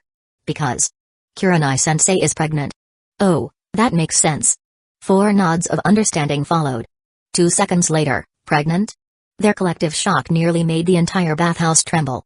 Hinata, face burning red, stammered, but Asuma-sensei and Kurenai-sensei aren't even married yet, are they? With a loud splash, Ino shot up from the water, causing ripples to spread. Clenching her fists, she growled, that damn old man. I knew he was no good. Karen, amused, pushed her glasses up her nose. It's not that bad. They've been together for a long time now. Besides, Kurenai-sensei is gorgeous. That scruffy bearded guy totally lucked out. I wonder when they'll actually get married, Yakumo mused, resting her chin on her hands. Like many girls her age, she had a romanticized view of weddings. Though, she couldn't help but think that a beautiful bride like Kurenai standing next to a cigarette-chomping Asuma would be a bit of a mismatch. Ino clenched her fist. I have to interrogate him about this later. Ino. Hinata hesitantly pointed at something. Huh? What? Ino glanced down, then shrugged. Who cares? We're all girls here. She casually sat back down. Then, turning toward Hinata, she smirked. Speaking of which, why have you been covering yourself this whole time? Yeah, Hinata, relax, Sakura encouraged. A bath is meant to be enjoyed freely. Exactly. Tenten nodded. Just lower your arms and let yourself soak. Hesitating for a moment, Hinata slowly followed their advice, allowing her body to sink naturally into the water. And that's when she realized something was very wrong. 5 pairs of eyes immediately locked onto her. Stare. Feeling their intense gazes, Hinata panicked and instinctively brought her arms back up. It's just. They float. She murmured, barely above a whisper. Unfortunately for her, all of them were highly trained kunoichi. Their hearing was excellent. Silence fell over the group as 2 of them, Sakura and Karen, lowered their heads. Their faces darkened, shrouded in shadow. Damn it. I'm so jealous. Overwhelmed by envy, both Sakura and Karen sank deeper into the water until only their eyes remained above the surface, quietly blowing bubbles. Meanwhile, Ino recovered quickly, flashing a mischievous grin. Hey, Hinata, can I? Before she could finish, Sakura suddenly snapped out of her sulking state and lunged forward, wrapping her arms around Hinata. I have to check this for myself. Wait, Kaya. Meanwhile, Naruto had no idea what Hinata was going through at that moment. And he probably wouldn't find out anytime soon. Just like he remained unaware that Sasuke had been secretly training behind his back, planning to surprise him with his progress. Sasuke, you've been going there again, haven't you? Fugaku regarded his younger son with quiet scrutiny. Lately, he had been paying more attention to Sasuke. His eldest son had already grown into a responsible, mature shinobi, but Sasuke still had room to grow. Fugaku had came to agree with Minato's advice that as a father, he needed to guide his sons properly, especially when they were struggling. Humphrey. That man once asked me for parenting advice. Ridiculous things like what should I say when I first meet my son? And now he's the one teaching me how to be a better father. As the sun set, Sasuke finally returned home, looking tired and covered in dirt. He was just about to head for a bath when his father's words made him pause. He nodded stiffly. Yeah. Fugaku set down his teacup and, after a brief silence, asked, how's your progress? Sasuke internally sighed. If you had waited one more second, I would have left. He answered absently, it's going fine. The truth was, it wasn't going fine. That's why he had been training from dawn to dusk every day. Mastering a new power wasn't easy. But he wasn't going to talk about his struggles unless Itachi asked. I heard that if the training doesn't go well, there could be serious risks, Fugaku said, his voice steady. He had done his research, even consulting Minato and Jiraiya. Of course, he had also told them to keep it a secret that he had sought their advice. Sasuke replied calmly, the White Snake Sage is overseeing me. If anything goes wrong, he'll stop me. Good. Sasuke nodded. I'm going to bathe now. Fugaku gave a slight nod in response. Their conversation was brief. Efficient. But ultimately, kind of pointless. From the kitchen, Mikoto, who had been eavesdropping, nearly stomped her foot in frustration. Why are they both so awkward? Finally, just as Sasuke was about to step out of the room, Fugaku hesitated for a split second before speaking again. If possible. Sasuke stopped in his tracks. What? Fugaku remained composed. If possible, try to come home earlier. Your mother has been worried about you lately. Sasuke turned slightly to look at him, scanning his father's serious expression. After a brief pause, he nodded. I understand. Chapter 265. Departure. The peaceful days wouldn't last long soon. The 5 Kage summit was approaching. For this trip, Minato's escort consisted of Team 7's 4 members and 6 Sanbu from the Hokage's personal guard. Naruto and Shizui were the official bodyguards, while Kakashi led the others in covert protection. A village's Kage traveling abroad couldn't seriously just bring 2 guards like Denzo did, right? Even Dobirama had taken 6 escorts back in the day, though they ended up being more of a liability.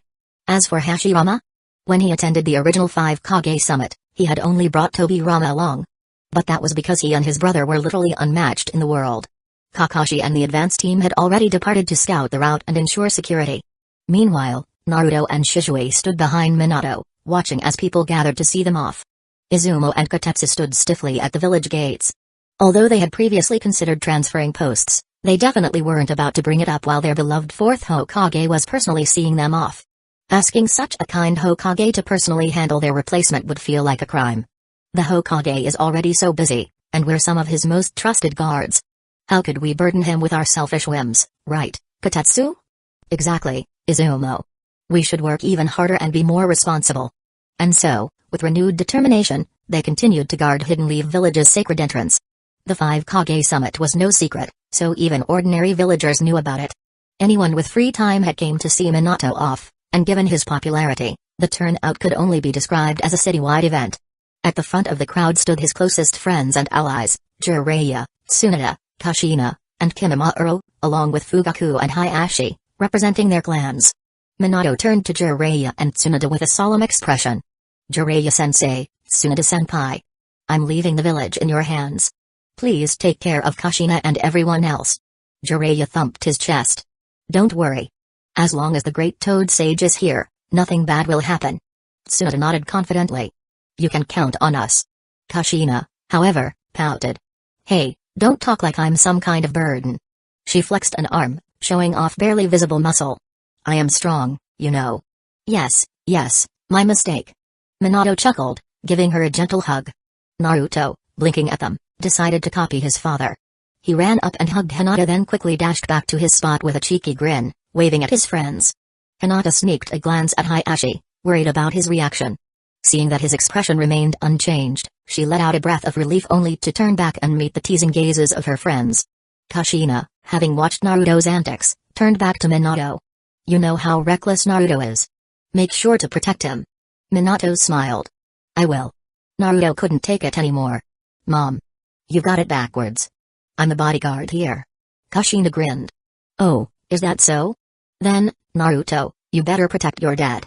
Naruto tilted his head back, staring at the sky. How am I even supposed to respond to that? Minato, meanwhile, took a step forward, raising his voice so the crowd could hear. Well then, everyone. We'll be off. A mix of voices rang out from the crowd. Take care, Hokage-sama. Hokage-sama, don't be too nice to the other villages. They'll take advantage of you. Hokage-sama is so cool. As the villagers cheered, Minato donned his Hokage hat and turned around gracefully, his white-and red cloak billowing behind him. The bold letters 4th Hokage fluttered majestically in the wind. Naruto swore he heard the screams of several women grow even louder at that moment. Hidden Leaf Village's #1 back view killer strikes again. And the best part? His front view was just as lethal. Among the crowd, an old man dressed as an ordinary civilian quietly watched Minato's departure. Beside him, Biweko gave him a knowing look. Are you sure you don't want to say goodbye to him in person? Hiruzen Sarutobi shook his head with a small smile. Haha, an old relic like me shouldn't steal the spotlight from the younger generation. Biweko smirked. With the way you're dressed, I doubt you could steal the spotlight. Hiruzen chuckled. Even in my prime, no one could outshine him. Anyone standing next to Minato would pale in comparison. Biweko thought for a moment and said, well, if you ask me, you were quite handsome in your younger days. Is that so? Hiruzen laughed heartily. Well then, let's go. I have a class to teach. And just for fun, he mimicked Minato's dramatic turn, flicking the hem of his robe as he walked away. Biweko burst out laughing. You shameless old man. You're way too old to be trying to look cool. As Minato, Naruto, and Shizue disappeared from sight, the crowd gradually dispersed except for two people. Izumo and Kotetsu remained, standing firm. Before leaving, Jiraiya patted them both on the shoulder. Minato has entrusted the village to us. While he's gone, we need to stay sharp. Yes, Jiraiya-sama. They replied in unison. After watching Jiraiya leave, the two guards turned to each other, clasping hands dramatically. Izumo, with the Hokage gone, our duty is more important than ever. That's right, Kotetsu. We must uphold the faith Hokage-sama and Jiraiya-sama have placed in us. Smack. Izumo crushed a fly with his palm. Determined, he declared, as long as I am here, not even a single fly will enter Hidden Leaf Village without permission. Kotetsu's eyes burned with passion. Oh. Let me help. And so, for the rest of the day, every visitor at Hidden Leaf Village's gate witnessed two grown men jumping around, slapping at imaginary threats. Hey, do you think they caught whatever Gai-sensei and Lee have? SHHH. Walk faster, or we might catch it too. The Land of Iron was located north of the Land of Fire. On foot, it would take about 2 to 3 days to reach. Kakashi and his group remained in the shadows, leaving only Minato, Naruto, and Shizue to travel openly. Dad, have you been to the Land of Iron before? A few times, during missions. What about you, Shizue? Yeah, I've been there a couple of times. So, what do you guys think of their samurai? Minato thought for a moment. Samurai are a lot like shinobi who specialize in taijutsu like Might Gay. They use chakra, but they mainly focus on swordsmanship. Shizue nodded. It really depends on the individual. Some are honorable and humble, others are rigid and stubborn. But overall, I don't have any complaints about them. Minato smiled. That's just our perspective. You should see for yourself and form your own opinion. Naruto's eyes sparkled. Ooh. Do they have any three-sword wielding, perpetually lost, meat-loving female samurai? Minato and Shizue. Chapter 266. The boss is always right. As they traveled, Naruto, Minato, and Shizue passed the time by chatting about all sorts of random things. Unfortunately, with Denzo already dead, there weren't even any assassins trying to ambush them, making the journey painfully uneventful. At this point, the other Kage had also begun their journeys. The fifth Kage, Gaara, traveled with Temari and Kankuro, leaving village affairs in the hands of Baki. Given that Baki had previously served as the acting Kage for quite some time, he was already well versed in handling administrative duties. The fourth Raikage was accompanied by Darui and C. Darui, the likely future Raikage, wielded both storm style and unique black lightning. C, on the other hand, was a sensor-type ninja with some medical abilities. By now, A's injuries had mostly healed, at least enough that his clothes covered the remaining bandages. The third Sushi Kage, Onoki, traveled with Akatsuchi and Kurotsuchi. The tiny old man stubbornly insisted on carrying his own luggage, only for Akatsuchi, who was built like a tank, to pick up both him and the luggage effortlessly. The fourth Mizukage, Yagura, was escorted by Zabuza and Mitrumami. Meanwhile, the ever-prudent Ao remained behind to manage the village and watch over Utakata. It seemed to be an unspoken tradition that whoever accompanied their Kage to the summit was usually considered a candidate for the next Kage. Of course, Gara had only recently become Kazi Kage, so this didn't apply to him. Fugaku, however, had been overjoyed when he learned that Shizui was among Minato's chosen guards. For once, the grudges he held against Hidden Cloud's village due to Genko, Bunpaku, and Shino faded into the background. Water Country, mercenaries hideout. Damn, they finally left the village. The green-clad mercenary smacked his thigh. Boss, do we take him down now? The red-clad leader shot him a glare. Are you an idiot? Attacking the Mizukage in the land of water? That's suicide. We wait until they're further away. Oh. Right. The boss is always right.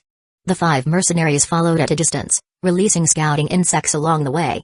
But to be honest, Hidden Mist Village's security wasn't impressive. These insects wouldn't have even made it past Hidden Leaf Village's front gate. The land of water was composed of multiple islands, meaning any trip outside the country required a sea voyage. Yagura's chosen route was to sail to the land of frost, travel overland through the land of hot water and the land of fields, and then finally reach the land of iron. The mercenary group borrowed a small boat and shadowed Yagura's ship from afar. After a day at sea, the green-clad mercenary spoke up again. They've left the land of water. Boss, now can we take him? The red-clad leader glared at him again. Are you stupid? Attacking the Mizukage on the water? That's suicide. We wait until they reach land. Oh. Right. The boss is always right. After a day of sailing, Yagura's ship finally reached the land of frost. The mercenaries docked at a separate port and stepped onto solid ground. Immediately, the green-clad mercenary spoke up. All right. We're on land. Boss, let's. This time, he stopped mid-sentence, sensing something off in their leader's expression. Boss. What is it? The red-clad leader sighed. Look at what the insects found. The group turned to the scouting data, and were instantly stunned. The Raikage? What the hell is he doing here? No one had expected Yagura's route to overlap with Raikage's, let alone that the two Kage would run into each other. The green-clad mercenary clenched his fists. Should we just take them both out? The other 4 members turned to stare at him like he was insane. Taking on 2 Kage, plus their elite guards? That was equivalent to fighting 5 or 6 Kage-level opponents. Not to mention, the Raikage hated them. Even if they managed to set off explosive bugs, he'd probably suplex them into the ground before dying. And on top of that, Hidden Cloud's village had just been obliterated. There was no way Raikage was in a good mood right now. Messing with him at this moment was asking for death. The red-clad leader sighed. We wait. If they're this close, other Kage are probably nearby too. If a fight breaks out, they'll all come running to back each other up. It's better to ambush the Mizukage on his way back. The green-clad mercenary, now completely demoralized, nodded. The boss is always right. As a sensor-type shinobi, C had remained highly alert ever since leaving the Land of Lightning. So it was no surprise that he was the first to detect another group approaching. Not knowing their identities, the Hidden Clouds village team immediately took defensive positions. Yagura and his escort stopped about 20 meters away. You're the Raikage? Yagura asked, studying it carefully. Zabuza and Mai tensed up, ready for combat. The 5 great nations weren't nearly as friendly as they appeared on the surface. Any misstep could turn this into a battle. Raikage nodded. Yeah. And you're the Mizukage? C and Arue remained equally on guard, their recent trauma making them especially wary of foreign shinobi. The 2 Kage had never interacted before but recognized each other from intelligence reports. Surprisingly, Yagura was rather amicable. Didn't expect to run into you here. Want to travel together? Raikage immediately refused. No need. We'll go our separate ways. Yagura sighed. That's a shame. I was hoping to learn more about Akatsuki. I'll share information when the time comes. For now, let's keep our distance. With that, Raikage turned and walked away. Mai crossed her arms, frowning. How rude. After what happened to his village, it's understandable, Yagura said. Forget it, let's keep moving. Not everyone's journey was smooth. Deodara had originally planned to ambush Gara but was stopped. Why? I've got plenty of clay. I know I can blow that sand freak to pieces. Pain replied calmly, It's unnecessary. The 1 tail and 7 tails are already accounted for. Your target is the 6 tails. Kisame will go with you. Deidara scowled. I don't need that shark-faced bastard. I can handle it alone. Kisame slung Samata over his back and smirked. I don't mind teaming up, but can this guy really capture a Jinchuriki? Deidara bristled, pointing at him angrily. You uncultured fish. You'll regret it when you're blown to bits. Kisame, unfazed, teased, and you'll regret it when one of your bombs backfires on you. Pain cut in, ending the argument. It's decided. Then he turned to Tobi and Zetsu. You two will monitor the mercenaries. They're taking too long. Push them to act. If they can't. Tobi tilted his head. Oh? What happens if they fail? Do we help them? Or do we take our deposit back? But if they fail, won't they die against the Mizukage? Pain ignored him. Even Zetsu didn't respond, he simply sank into the ground. Hey! Wait for me, Zetsu-senpai. Tobi yelled, flailing his arms as he ran after him. Chapter 267. A long-awaited reunion. The climate in the shinobi world was weird. Geographically, the Land of Iron was located at roughly the same latitude as Hidden Clouds Village and Hidden Stones Village. Yet, its weather was more like the Land of Snow, cold enough to make a husky act normal. Temari and Kankuro were still wearing their desert gear light summer clothing with cloaks designed for sun and sand protection. Unfortunately, those weren't exactly warm. The two of them shivered violently in the cold. If they weren't shinobi, they probably would have collapsed already. Gaara, on the other hand, showed no reaction. Maybe it was because he always wore long sleeves and pants. Or maybe it was thanks to the extra layer of insulation provided by his sand armor. If Temari and Kankuro weren't so opposed to the idea, Gaara wouldn't have minded making some sand armor for them too. Meanwhile, Naruto and his group had come prepared. They had changed into insulated clothing and windproof cloaks, making their journey through the snow much more comfortable. Since Minato was wearing his Hokage hat, he didn't pull up his hood. Seeing this, Naruto quietly formed a snowball and shoved it down the back of Minato's shirt. Ah, cold. Minato shivered as the icy surprise hit him. He quickly reached back, pulling out the half-melted snowball. Naruto barely had time to smirk before, poof. The next second, the same snowball was inside Naruto's shirt. Hey! Not fair. You used the flying thunder god for that? Naruto yelped, shivering as the melting snow sent freezing water trickling down his back. He hopped around frantically, pulling up his shirt to shake out the snow. Minato and Shizue left at the sight, while the hidden observers Kakashi, Sasuke, and Sakura smirked from their vantage point. If I had been standing next to Naruto, that snowball probably would have ended up in my shirt, thought both Kakashi and Sasuke at the same time. Naruto scowled. Fine. When I get home, I'll pretend to catch a cold and blame Dad for it. Minato felt a sudden chill down his spine. He figured it was just the lingering effects of the snowball and brushed it off. The further north they traveled, the heavier the snow became. Finally, Naruto spotted their destination. A massive, uniquely shaped mountain came into view. 3 cliffs extended outward in different directions, each one covered in jagged icicles formed from years of snowfall. From a distance, it resembled the upper jaw of a giant crocodile. Beneath the cliffs lay a vast cave, the location of the 5 Kage summit. Unlike other dark, damp caves, this one had been carefully structured. Its walls were intricately carved with detailed engravings.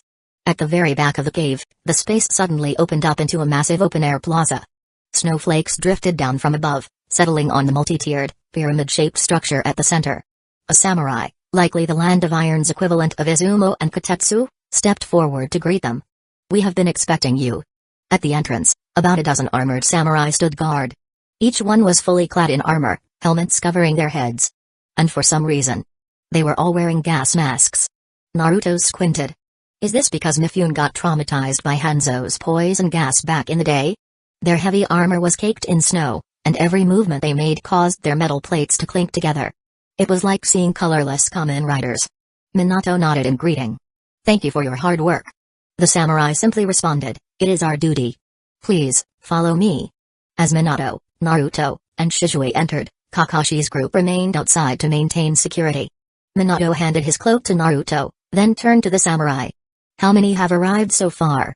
The samurai answered, the Raikage and Mizukage have both arrived, as well as the leader of Hidden Waterfall Village.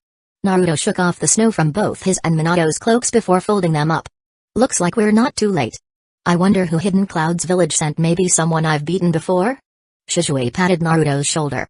Naruto, let's not bring that up. Naruto grinned. Oh, I get it. Then he smirked. But the people from Kiri? They might have been beaten by you, Shishui. Shishui scratched his cheek awkwardly.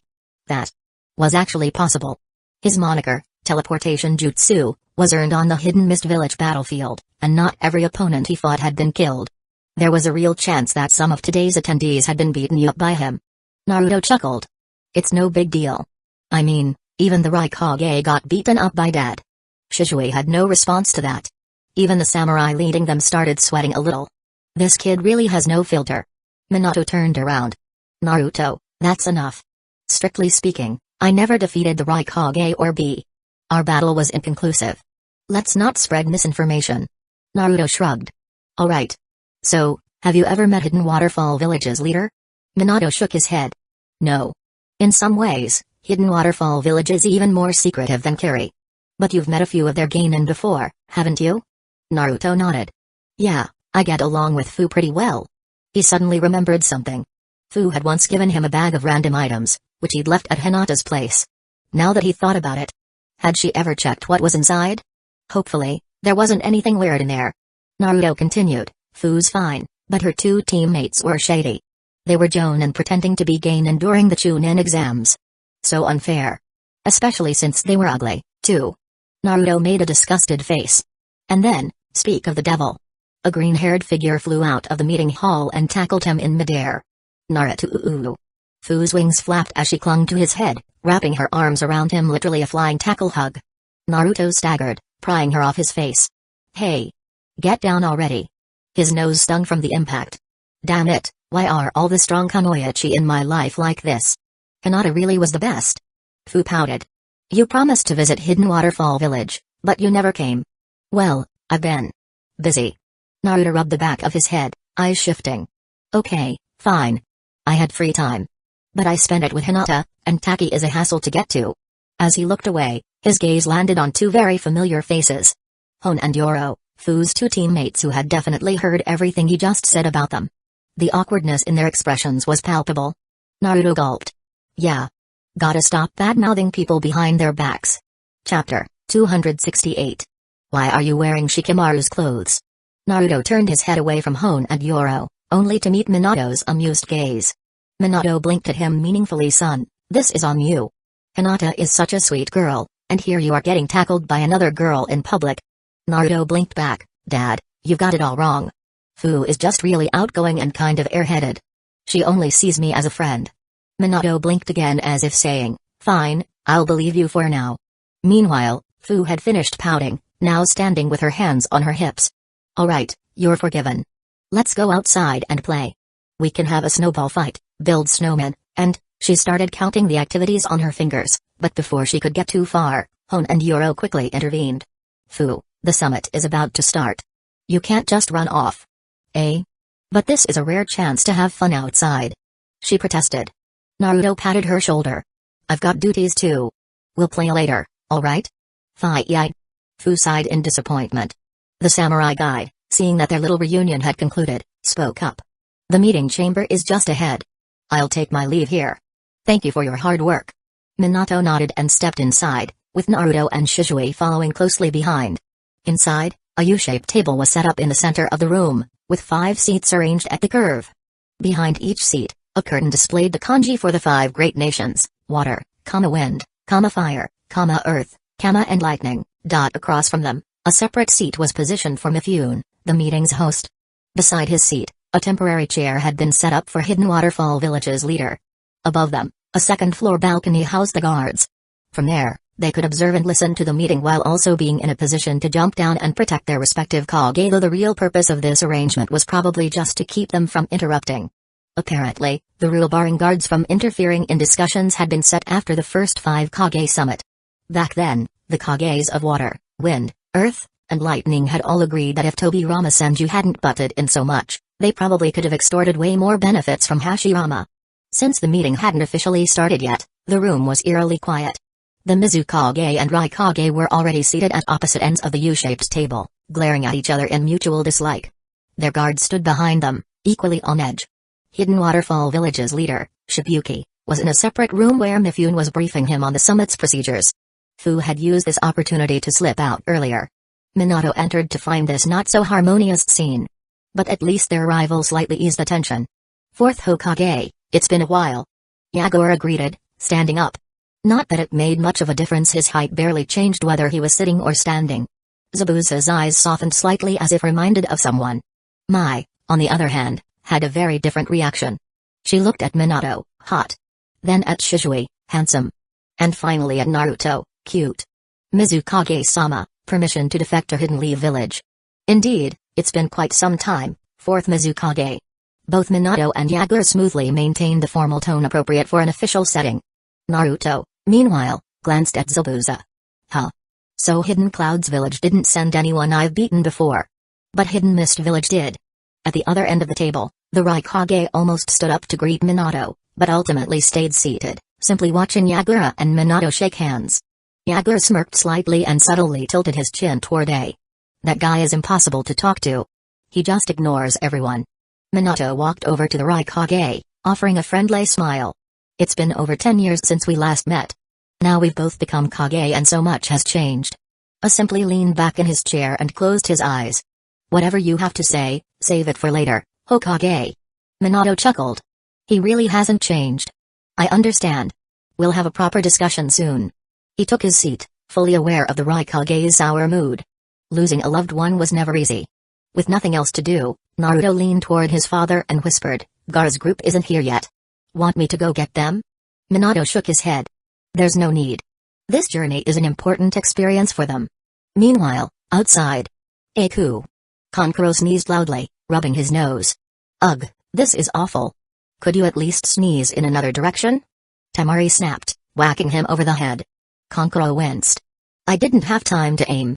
You're so violent you're never gonna get married at this rate. What was that? Veins bulged on Temari's forehead as she cracked her knuckles. Kankuro yelped and immediately scrambled to the other side of Gaara, using his younger brother as a human shield. Gaara, completely unfazed, simply said, We're almost there. Just endure a little longer. As soon as they stepped inside the summit chamber, Kankuro immediately straightened his posture, standing stiffly behind Gaara. He even had the audacity to whisper, Remember, don't lose your composure, Gaara. You have to act dignified. Temari facepalmed but decided to let it slide. There were too many witnesses to properly discipline her brother right now. Gaara calmly greeted the other Kage, neither overly friendly nor distant. Naruto beamed and waved at them. Well, these three are probably the only familiar faces I'll see today. Gaara and Temari both nodded back in acknowledgement. Kankuro, however, tilted his head back slightly, trying to look aloof, playing up his keep the Kage's image intact.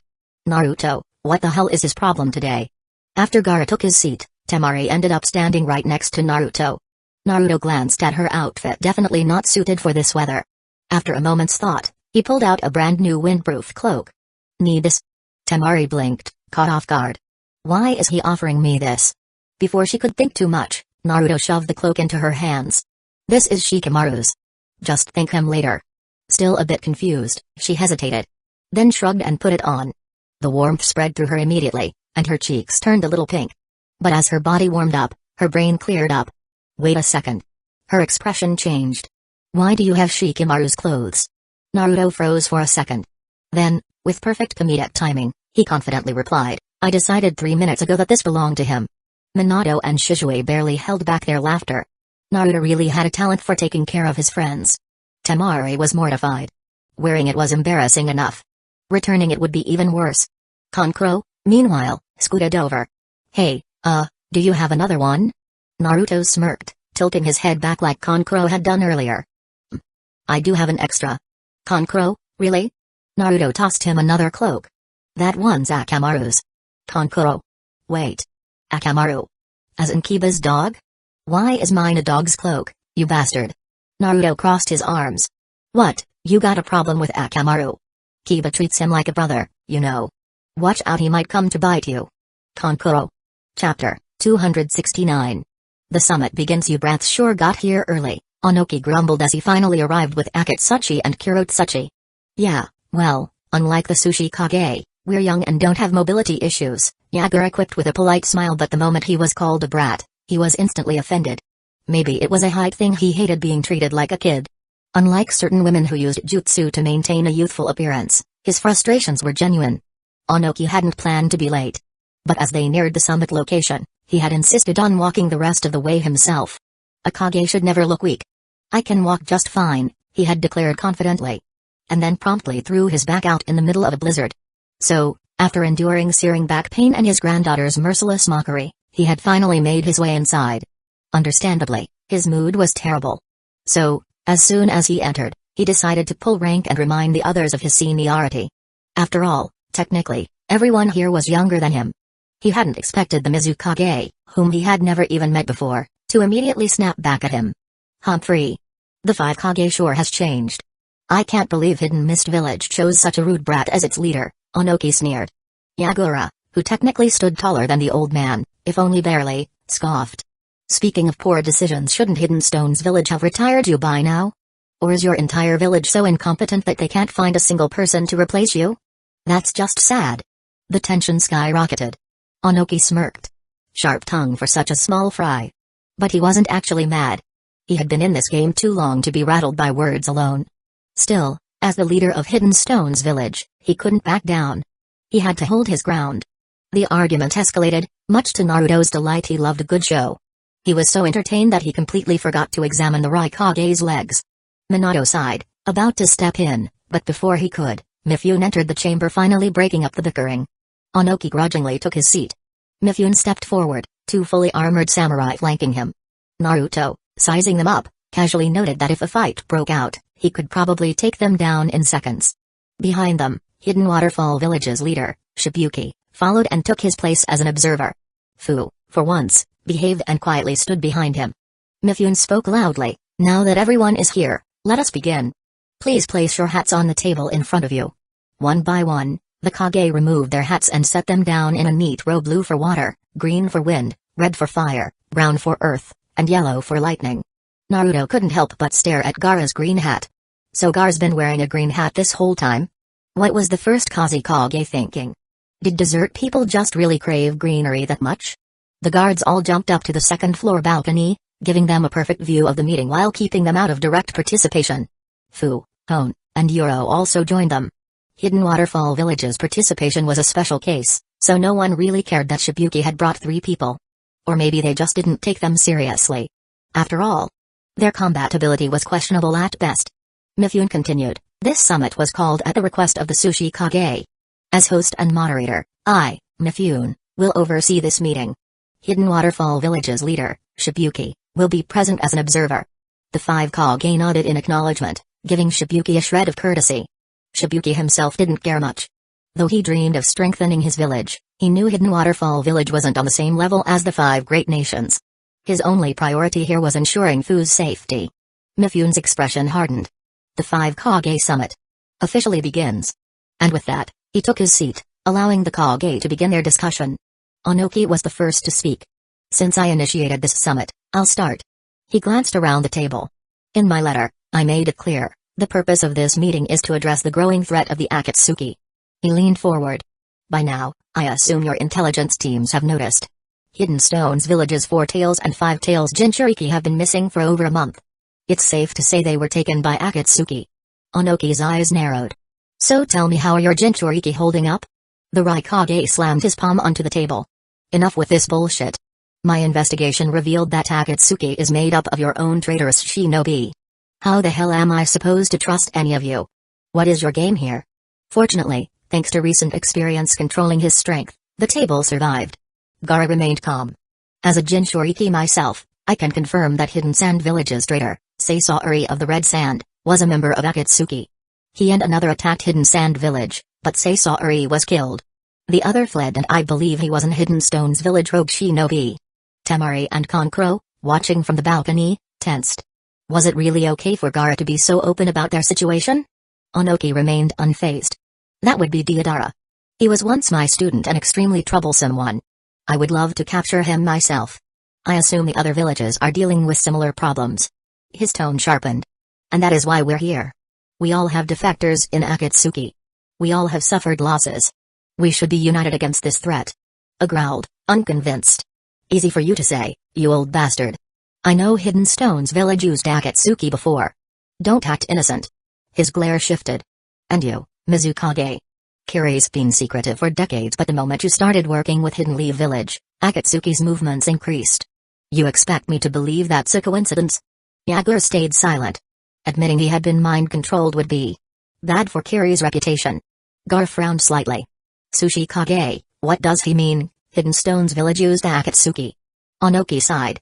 It's simple, ever since the last war, the shinobi world has been relatively stable. But stability comes at a cost. Our military budgets were cut, and unlike wartime, missions alone don't generate enough money to maintain all our ninjas. Yet we couldn't afford to be weak, either. So, mercenary groups like Akatsuki became convenient. He leaned back. It was cheaper to hire them for war missions than to invest in training our own forces. Silence filled the room. Gaara, deep in thought, clenched his fist. Budget cuts. Hidden Sand Village knows those all too well. The Wind Daimyo had always been reluctant to fund Hidden Sand Village, preferring to hire Hidden Leaf Village as shinobi instead. It got so bad that the fourth Kazi Kage, Raza, had resorted to gold mining to keep the village afloat. And in the end, he still ended up getting himself killed over money. Chapter 270. Heated arguments out of everyone present. Minato was probably the only Kage who didn't have to worry about budget cuts. For one, Hidden Leaf Village's relationship with the Fire Daimyo had always been strong, possibly because the Land of Fire was wealthy enough that funding the village never felt like a burden. This was also why, during past wars, every other village had tried to take a bite out of Hidden Leaf Village. Furthermore, thanks to Orochimaru and Raza's contributions, Hidden Leaf Village had skyrocketed in prestige among major political figures. Missions flooded in constantly. If anything, Hidden Leaf Village suffered from a shortage of manpower. There were even times when Minato wished he could send Izumo and Kotetsu on missions just to lighten the load. But seeing how much those two loved their jobs, he didn't have the heart to take that away from them. Hidden Leaf Village's recent collaborations with the Land of Snow have also boosted its economy. Between new technology and a lucrative film industry, Hidden Leaf Village was far from struggling. Yagura could somewhat relate. Whenever he requested funding from the Water Daimyo, the man always looked reluctant. But never actually refused. So in the end, the money always came through. However, didn't dwell on these thoughts at all. He flat out refused to believe Onoki's justification. Enough with the excuses, Sushi Kage. He growled. The fact remains you had ties to Akatsuki. For all we know, you sent your so-called student to join them. Don't be ridiculous, Raikage brat. Onoki snapped. He was really getting tired of this guy. Your village constantly chases after jutsu, stealing bloodlines left and right. We had to hire Akatsuki just to keep up. You blame us? Raikage shot to his feet, kicking his chair aside. Lightning flickered across his body as he glared down at the old man, looking seconds away from throwing hands.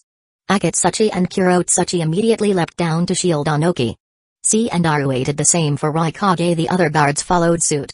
Naruto and Shizue drew their kunai. Konkuro's chakra strings glowed faintly. Temari opened her fan. Zabuza unsheathed his massive blade.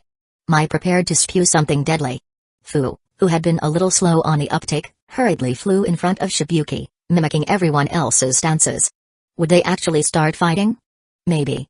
But even if they didn't, their job as guards was to look intimidating. So here they were creating an uncomfortably crowded standoff. The tension peaked as the Raikage's aura crackled dangerously. This is a place for diplomatic discussion, Mifune stated coolly. It was a simple statement.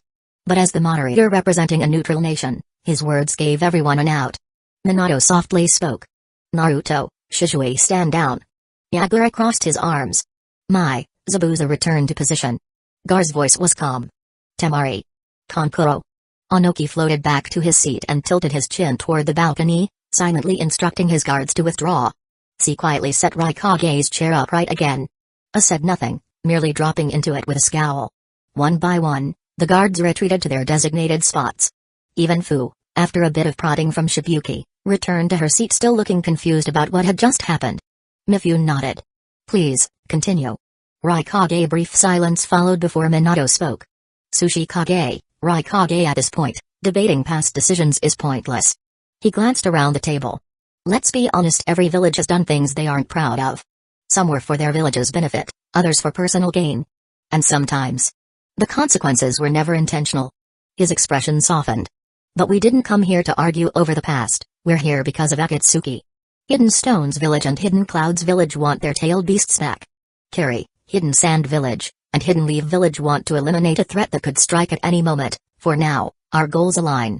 So rather than wasting time blaming each other, why don't we focus on the matter at hand? His reasoning was sound. If he had suggested forgiving past grievances, that would have been an insult. But suggesting they set them aside for now? That, they could accept. Humphrey. Raikage exhaled sharply through his nose, arms crossed, but he didn't argue. Onoki knew Minato was right. But he wasn't about to let words sway him so easily. Humphrey. Nice speech, young man. But words alone won't solve anything. Tell me, what can Hidden Leaf Village contribute? Minato wasn't bothered by the challenge. He had planned to share information from the start. Actually, he began, not long ago, 2 Akatsuki members infiltrated the Land of Fire and were intercepted by our scouting team. One was captured alive. The other was killed. What? The entire room reacted instantly. A live prisoner meant intel. But, are you serious? Raikage narrowed his eyes. Your scouting team managed to defeat an Akatsuki team and take one alive? He immediately thought of Pain and felt skeptical. Minato nodded. They had unique abilities. And our reinforcements arrived in time. Raikage demanded, who exactly did you capture? The one we captured is named Hidan, a rogue ninja from the Land of Hot Water. His ability is... As Minato began explaining, the guards on the balcony listened closely. Most were shocked by the bizarre abilities of Hidan and Pikazu. Naruto, however, was very distracted. His mind wandered. How do I get Shizue to seduce my... I mean, she's single. He's single. Age difference? She's probably rich. No, wait, that feels weird. He was pulled from his thoughts when someone poked his arm. Turning, he found Fu blinking at him. Naruto, what are they talking about? She whispered. Naruto blinked. You don't know? Fu scratched her head. I think her leader mentioned it once. But I fell asleep after the first few minutes. Hey. Naruto. Chapter 271.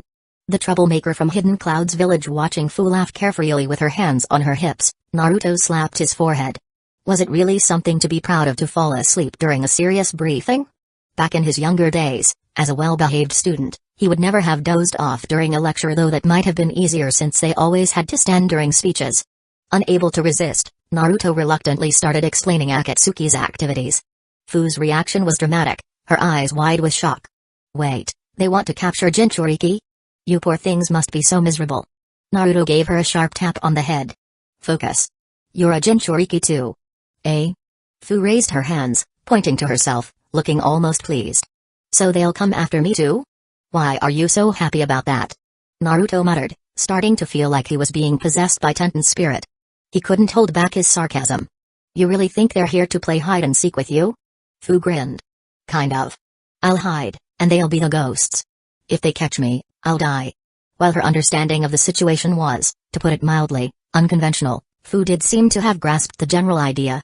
Naruto just hoped she wouldn't take the whole death part too lightly. You're still laughing? Naruto couldn't believe it. He made a mental note to make sure his shadow clones never played with her, or things could go terribly wrong. As the Kage processed the information about Hidan and Kakazu, the so-called immortal duo, their eyes subtly turned toward Shibuki. Hidden Waterfall Village had this kind of powerhouse. Shibuki himself was just as surprised. When did Hidden Waterfall Village produce a rogue ninja of this caliber? And why did he defect? Raikage, remembering the strange symbols left behind at the scene of the Hidden Clouds Village ninja's abduction, spoke up. So these two, Hidan and Pikazu? They were behind the disappearance of tailed beasts, then? With such bizarre abilities, it's no wonder they failed. Minato confirmed, yes, they were the ones who captured the 4 tails and 5 tails. The one who physically engaged with the Jinchuriki was Kisame, a former member of the 7 Ninja Swordsmen of the Mist. Onoki, hearing about Kisame and the details of his involvement, raised a question. Isn't Kisame part of your 7 Ninja Swordsmen? Isn't he a rogue from Kiri's pursuit unit? Yagura clasped his hands and spoke carefully. Kisame wasn't technically part of the 7 Ninja Swordsmen. He killed the previous Sharkskin's owner, Kisame Hoshigaki, before joining Akatsuki. His recruitment wasn't authorized by me. Onoki pressed further, and his abilities. Yagura looked at Minato, his eyes signaling he was ready to share more. Kisame is best known for his water style. His chakra reserves far exceed normal shinobi, making his water jutsu incredibly powerful. However, his most dangerous asset is his sword, Seimata. It's a living sword that can absorb chakra from its opponents, draining them completely, even Jinchuriki. The 4 tails and 5 tails were easily defeated by him because of this.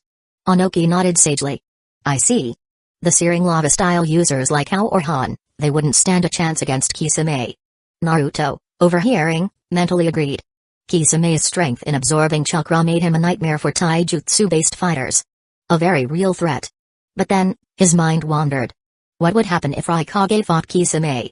Would he immediately activate his lightning armor and charge in, only to be drained dry by Samada? Or maybe Raikage would obliterate Kisame with his hell stab jutsu, slicing through both Kisame and his sword? Fu, oblivious to Naruto's thoughts, adopted an odd pose, pretending to be a fish. Naruto, what would you do if you faced that chakra-sucking shark? Naruto grinned. Let him suck away. If he tries to drain my chakra, it'll turn to stone. Fu's eyes lit up. Really? Naruto, a little wary, replied, yeah. Totally. Fu, clearly fascinated, looked closer at his arm. That's so cool. Naruto shifted away from her. Wait a minute. You're not thinking of biting me, are you?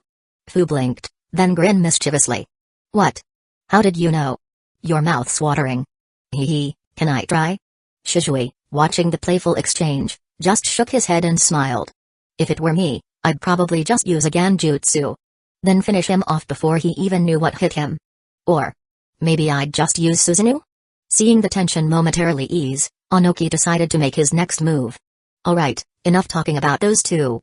Let's share more intel about Deidara.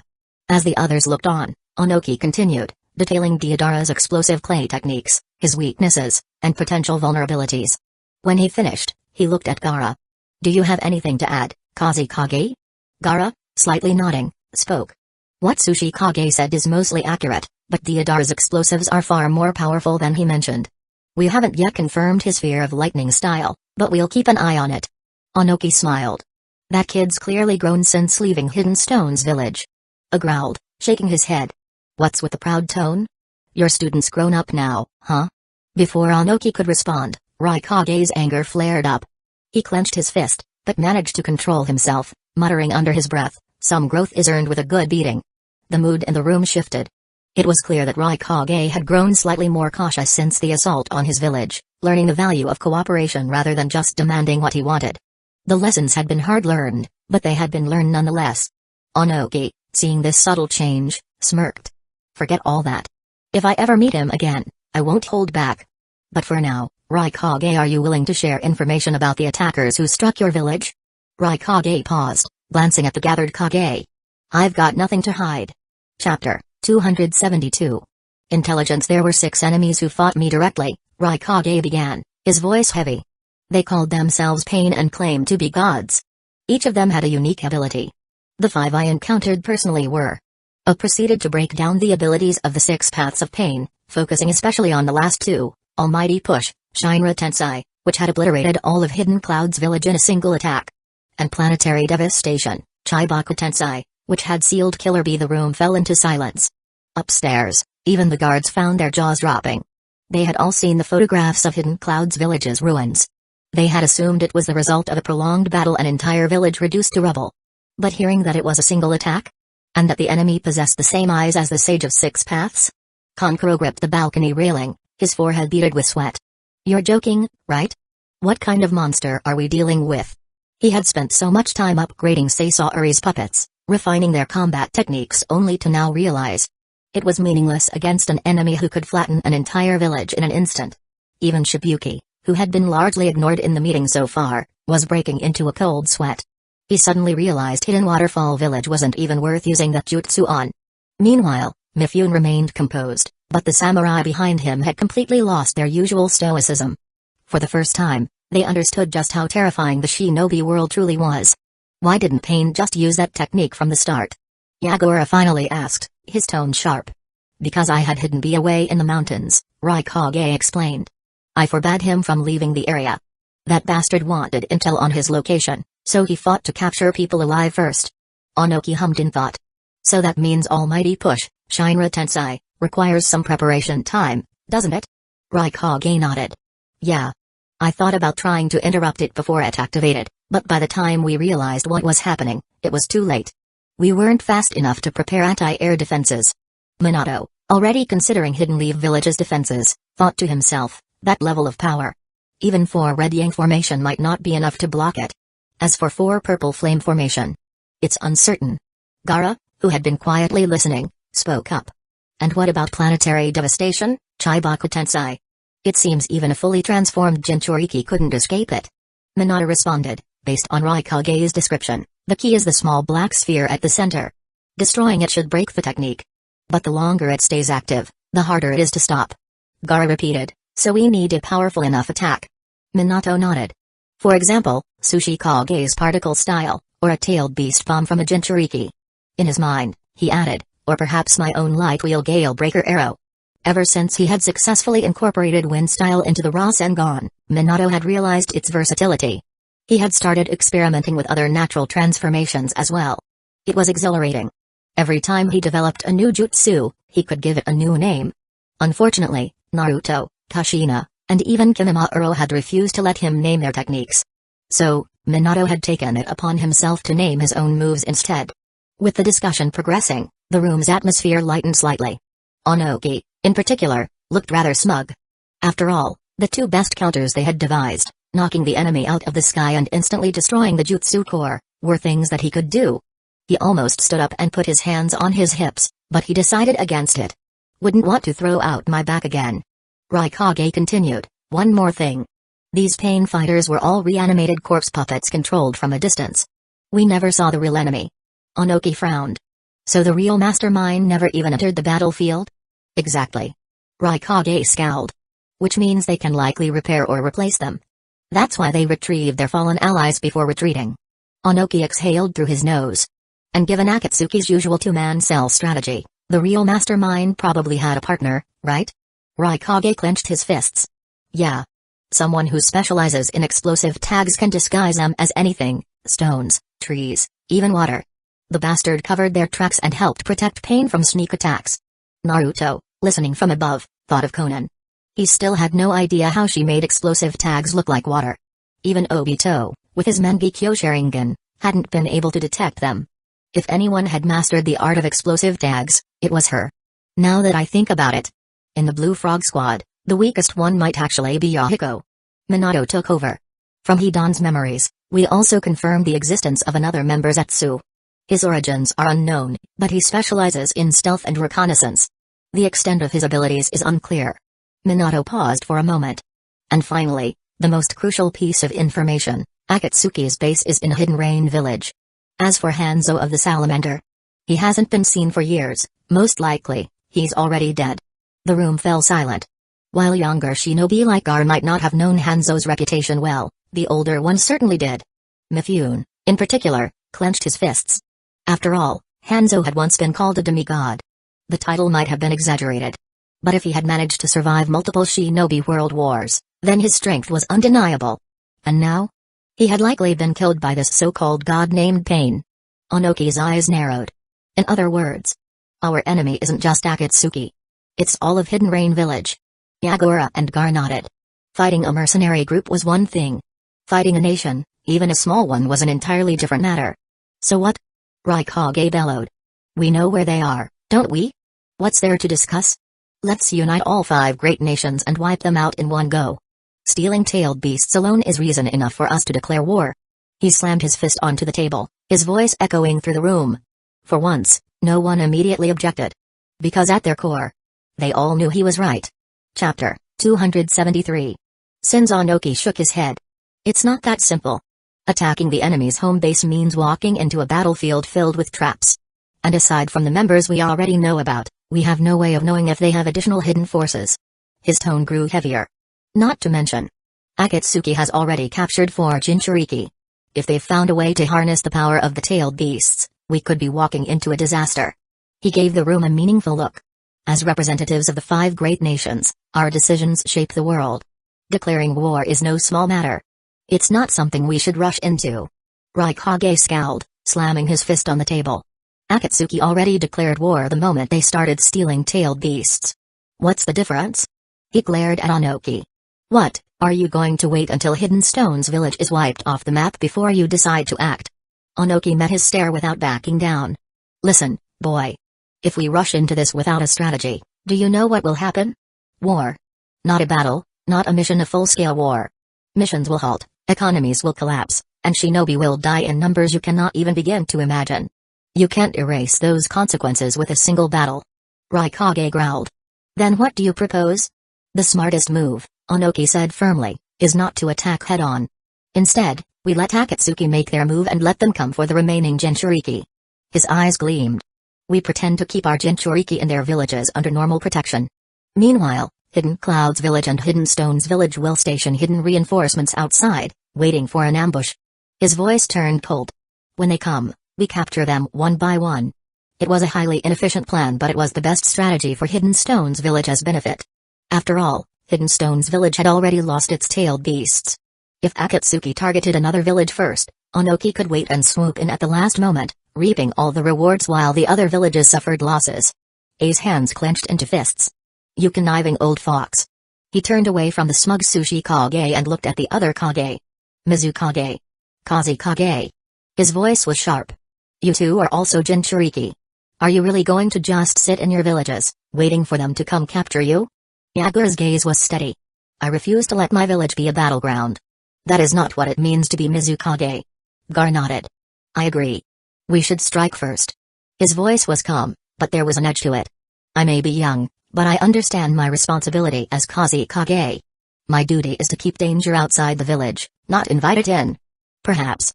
The older generation has a different philosophy?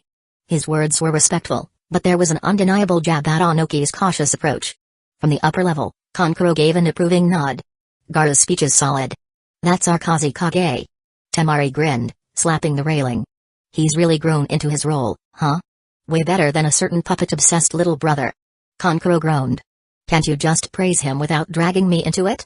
Nearby, Kurotsuchi snickered. Ha. The old man got played. This Kazi Kage kid is impressive. Akatsuki scratched his head. Should we really be mocking our own Sushi Kage?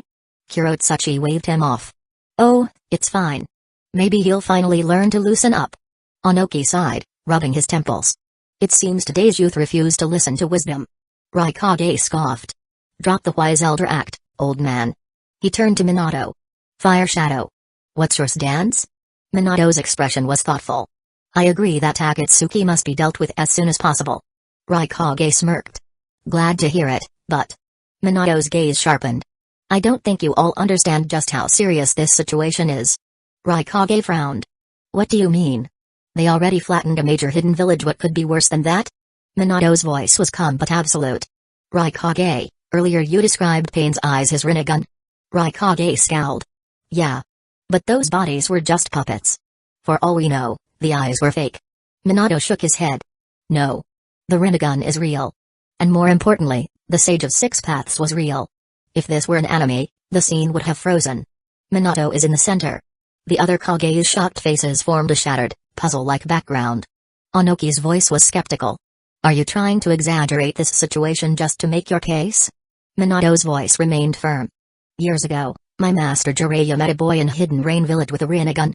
He believed that child could be the reincarnation of the Sage of Six Paths. Raikage's first thought was, what a waste. If it had been him who met that boy, he would have dragged him to Hidden Cloud's village immediately. Or, at the very least, killed him and taken his eyes. Yagura narrowed his gaze. So, you're saying that this child is the one who created Akatsuki? Minato nodded. From all available intel, yes. There's one more source of confirmation. Information from Shimura Denzo. Raikage's fists clenched. Denzo. That bastard. The so-called darkness of the shinobi world. Onoki and Yagura exchanged glances. They, too, had heard of Denzo's infamy. Minato exhaled. Yes. He was involved in many morally questionable actions. I won't make excuses for them. But one thing he did that matters now, he allied with Hanzo of the Salamander to eliminate Akatsuki's original leader. The room grew tense. Minato's next words would change everything.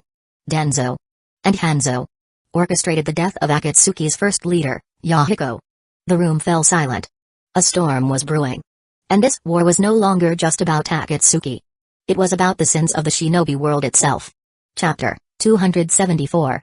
Extra Story 01 Ruin Ruins, a collision of two Narutos. As the roaring chakra storm from the dragon vein subsided, Naruto slowly opened his eyes, finding himself surrounded by a vast, desolate desert with remnants of ancient structures scattered across the sands. His mind felt strange. The last thing he remembered was pursuing Makade and then getting caught in a huge chakra vortex. He clenched his fists. I feel like I just woke up from a really warm dream. Before he could make sense of it, A familiar voice called out from behind him. Naruto-kun. Naruto turned around just in time to dodge a surprise hug from Hinata. Hinata? Naruto blinked, stepping back. Wait, why are you here? And why are you acting so affectionate all of a sudden? Hinata, momentarily startled, looked at him in confusion. Naruto-kun. Why are you talking to me like a stranger? Naruto rubbed the back of his head awkwardly. Before he could respond, another voice rang out, Sakura-chan. Naruto's face lit up as he waved excitedly at Sakura, completely ignoring Hinata. Sakura shivered at the unnatural sound of her name. Did he just call me Sakura-chan instead of Sakura? Naruto then turned to Sasuke, and his eyes sparkled with joy. Sasuke. You're here too? Sasuke frowned. HN. Still getting yourself into trouble, huh, Dobi? Naruto laughed sheepishly. Hee, what can I say? Then Kiba suddenly interrupted, crossing his arms. Oi, Naruto. What's up with that? We from Team 8 went through hell to come find you, and you're just happy about Sasuke and Sakura? Naruto finally noticed the rest of the group: Kiba, Shino, Akamaru, and even Kakashi. Oh, right. You guys are here too. My bad, my bad. He scratched his head, then suddenly noticed someone he didn't recognize. A red-haired woman stood among them, her sharp violet eyes narrowed. Naruto squinted at her. Who's the red-haired auntie? The desert fell dead silent. Even the wind stopped blowing. Kiba's face turned pale with fear. Dude, what the hell did you just say? Sakura slowly backed away. Then, bam. A fist wreathed in red chakra crashed down on Naruto's head. Naruto slammed face first into the sand, his skull nearly caving in. As he groaned in pain, the furious voice of Uzumaki Kashino rang in his ears. Naruto. Watch your mouth, Data Bane. Naruto scrambled backwards in panic, clutching his head. Why the hell did you hit me, old lady? Kashina's eyebrow twitched violently. Old lady? Her fists clenched. Her rage grew palpable. This brat. I swear I'll. But before she could strike again, wait. Sasuke stepped forward, activating his Sharingan. Something's wrong, he muttered. Kushina narrowed her eyes, activating Kagura's mind eye. Then, her expression darkened. His chakra isn't the same as before. Hinata, already suspicious, quickly activated the Akugan. What she saw shocked her. There's a seal on his stomach. It's exactly like the one on Naruto-kun. Silence. Then, a horrifying realization hit them all at once. Kushina's voice dropped dangerously low. Kurama. Inside her mind, the red-furred Ninetales growled. I can't sense the other half of my chakra at all, he rumbled. It's like it doesn't exist in this world. Kushina's eyes narrowed. If my Naruto's half of you is missing. And this kid also has a Ninetale sealed inside him. Her blood ran cold. She whispered the chilling truth. This isn't our Naruto. Where the hell is Naruto? Sasuke drew his sword, electricity crackling along its edge. His Sharingan blazed with hostility. Who the hell are you, really? Naruto flinched, utterly confused. Wait, what? I am Naruto, believe it, Dapao. Liar. Sakura snapped, cracking her knuckles. You're obviously fake. Naruto would never not know the Golden Axe, Silver Axe test. Naruto blinked. The what? Sakura's eyes turned sharp. You fail. She put on her gloves. You've got 5 seconds to come clean before I punch the truth out of you. Naruto panicked. Wait. Kakashi-sensei, back me up here. Kakashi lowered his book and sighed. Tell me. Do you know the name Sakata Jintaki? Naruto's expression was blank. Kakashi's single eye sharpened. You hesitated. He pulled down his headband, revealing his Sharingan. We're taking you to Hidden Leaf Village for questioning. Naruto took a step back, sweating. What the hell is happening? This is some kind of illusion, right? Release. He frantically tried to dispel the Genjutsu, but nothing changed. What the hell? Naruto muttered, realizing it was all real. The air grew heavier. Naruto was completely surrounded. Then, a voice cut through the tension. Let's not be so hasty, everyone. A golden-haired man in a white cloak entered the scene. His blue eyes softened as he looked at Naruto. I think there's been a misunderstanding. Naruto froze. He recognized that face. Fourth Hokage? Chapter 275. Ten-Tails. The Akatsuki had always claimed to pursue world peace. However, after Yahiko's death, Nagato lost his way and manipulated into a dead-end ideology. In the beginning, Yahiko believed that disputes should be resolved through negotiation. In its early days, the Akatsuki traveled tirelessly across battlefields, mediating conflicts and hoping that their reputation would encourage others to cease fighting. Typically, the weaker party was willing to accept their plea for peace, while the stronger side would at least consider their perspective. However, if the dominant force insisted on continuing the battle, then fine Akatsuki would declare their support for the weaker side. You want to fight? Then we'll fight alongside them. This was strikingly similar to how the red-haired sheiks intervened during the Manaford War, offering a simple choice: either respect their request and let the matter go, or refuse and deal with the consequences. Conveniently, the Akatsuki possessed the power to tip the scales of war, enabling them to halt conflicts and facilitate negotiations repeatedly. As a result, their reputation grew, attracting more and more people to their cause. However, this also painted a target on their backs. Denzo wanted other nations to exhaust each other in war, as it would grant him greater control over Hidden Leaf Village's affairs. Meanwhile, Hanzo of the Salamander saw the Akatsuki as an unstable force. Despite most of their members being from the Land of Rain, they did not serve Hidden Rain Village's interests. Instead, they sometimes even hindered its operations. If left unchecked, they could become a threat to his rule. When the Akatsuki grew too powerful to be eliminated through a simple purge, Hanzo and Denzo collaborated, pretending to negotiate peace while setting up an ambush.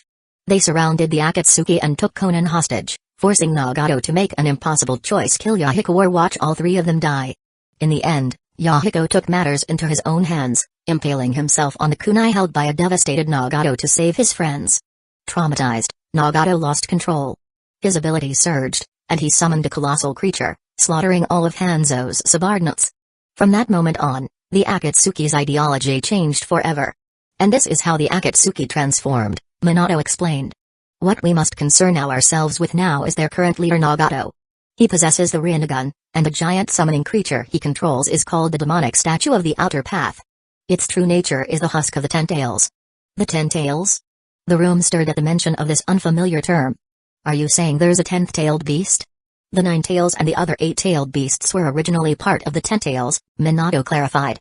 The Sage of Six Paths separated its chakra into 9 entities, while its body was sealed away on the moon. However, someone with the Rinnegan can summon it back. A solemn silence filled the room as the implications sank in.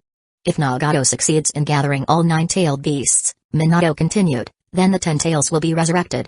Raikage narrowed his eyes. And what kind of power would that grant him? Minato's voice was heavy with warning. The 10 tails possesses an infinite supply of chakra, capable of unleashing natural disasters. Its strength far surpasses the combined power of all 9-tailed beasts. Whoever controls it will gain power comparable to the Sage of Six Paths himself. That's absurd, Hokage. Raikage challenged. How can we be expected to believe such an ancient legend? Onoki nodded in agreement. Exactly. What proof do you have? Even ancient texts can't be trusted blindly. Minato sighed, knowing what he was about to say would be difficult for them to accept. The tailed beasts themselves can confirm it. Onoki blinked, then frowned. The tailed beasts? Are you joking? His expression made it clear that he thought Minato had lost his mind. To the common understanding, tailed beasts were nothing more than wild monsters, weapons of war and sources of destruction. Expecting them to provide testimony was ridiculous. But Minato remained firm. For centuries, we humans have misunderstood the tailed beasts. We fear them, hate them, and covet their power. But we've never truly tried to understand them. Onoki scoffed. And just how do you suggest we do that? While the old Sushi Kage remained skeptical, the tailed beasts, listening in through their Jinchuriki, felt something stir within them. It was rare, perhaps even unprecedented, for a human leader to say such words in a serious setting.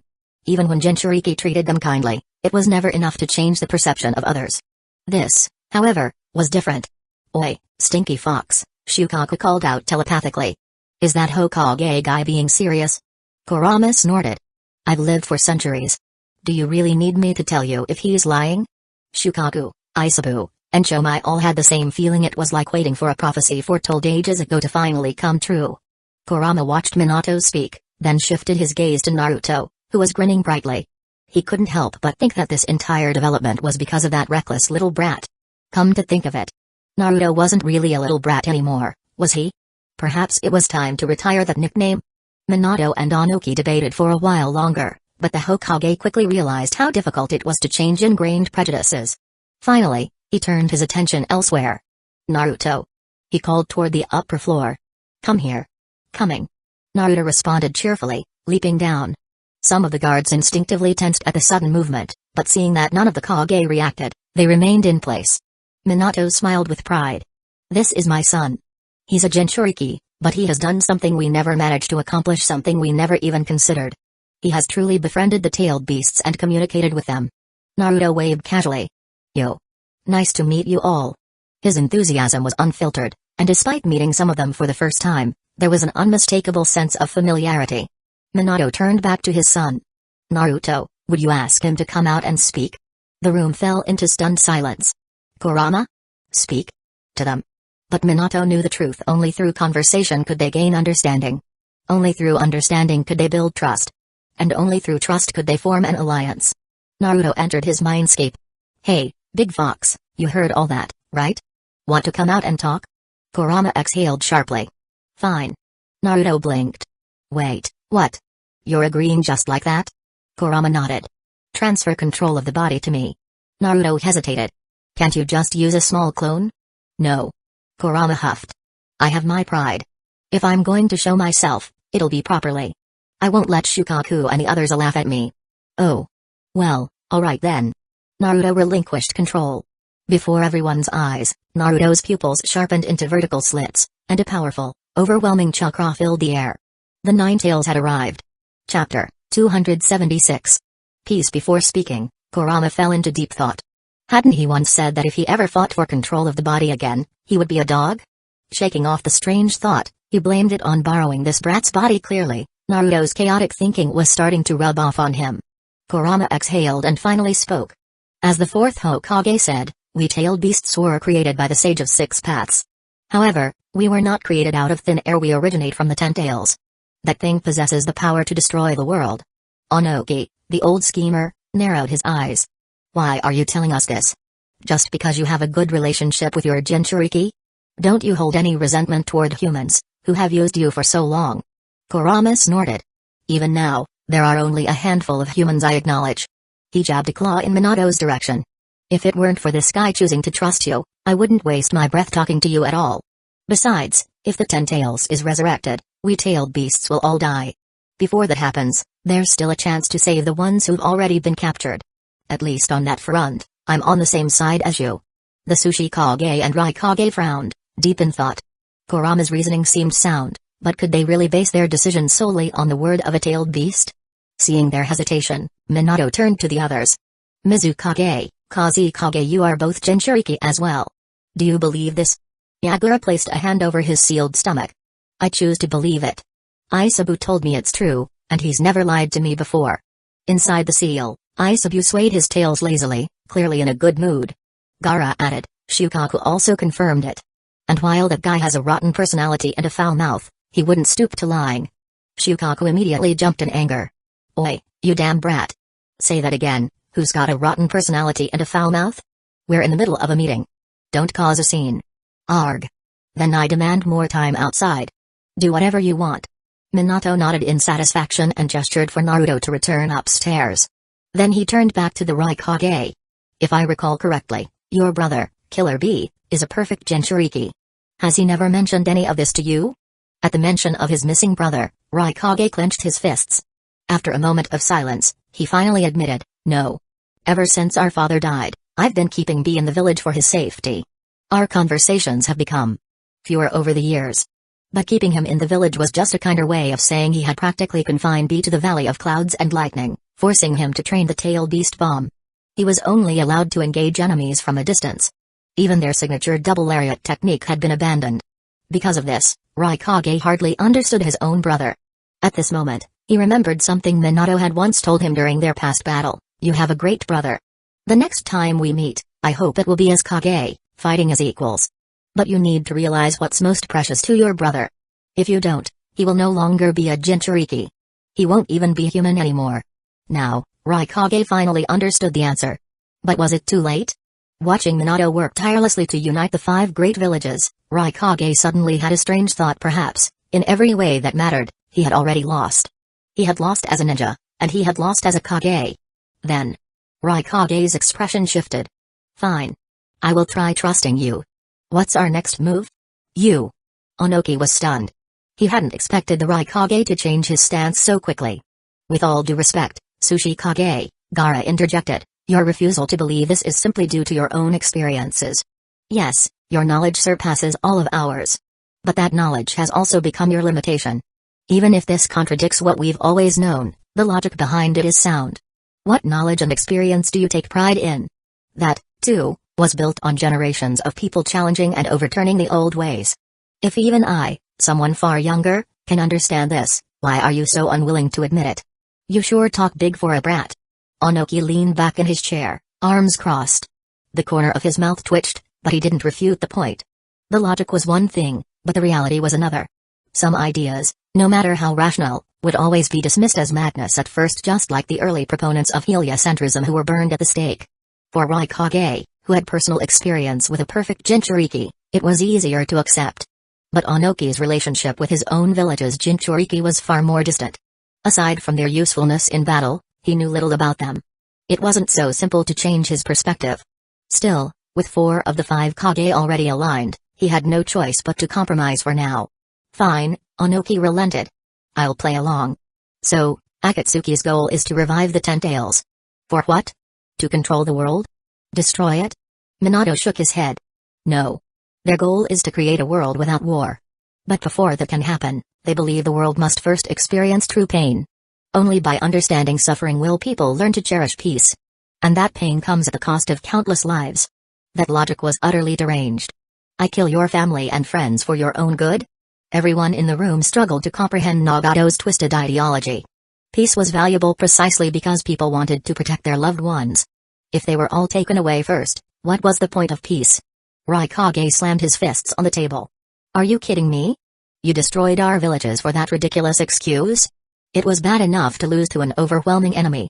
But losing to someone with a completely irrational worldview? That was infuriating.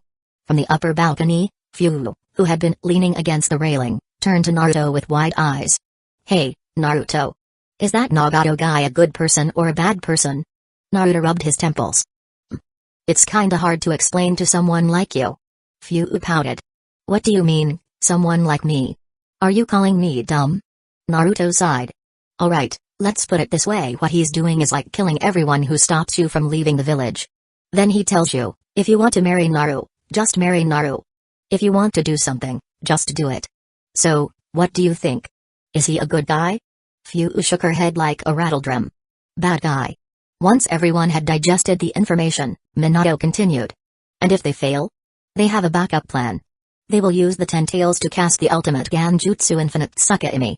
It will trap everyone in a dream where all their desires are fulfilled, creating an illusion of peace. This plan, he concluded, is called the Eye of the Moon Plan. Chapter 277. Minato's arrival slightly eased the tense atmosphere in the room. Naruto, upon hearing his voice, couldn't help but feel a sense of calm wash over him. He stared at Minato's smiling face for a few seconds. Ovo, Naruto pointed at Minato and shouted, You're the 4th Hokage. Oh? Minato tilted his head slightly. Is that the way you address me?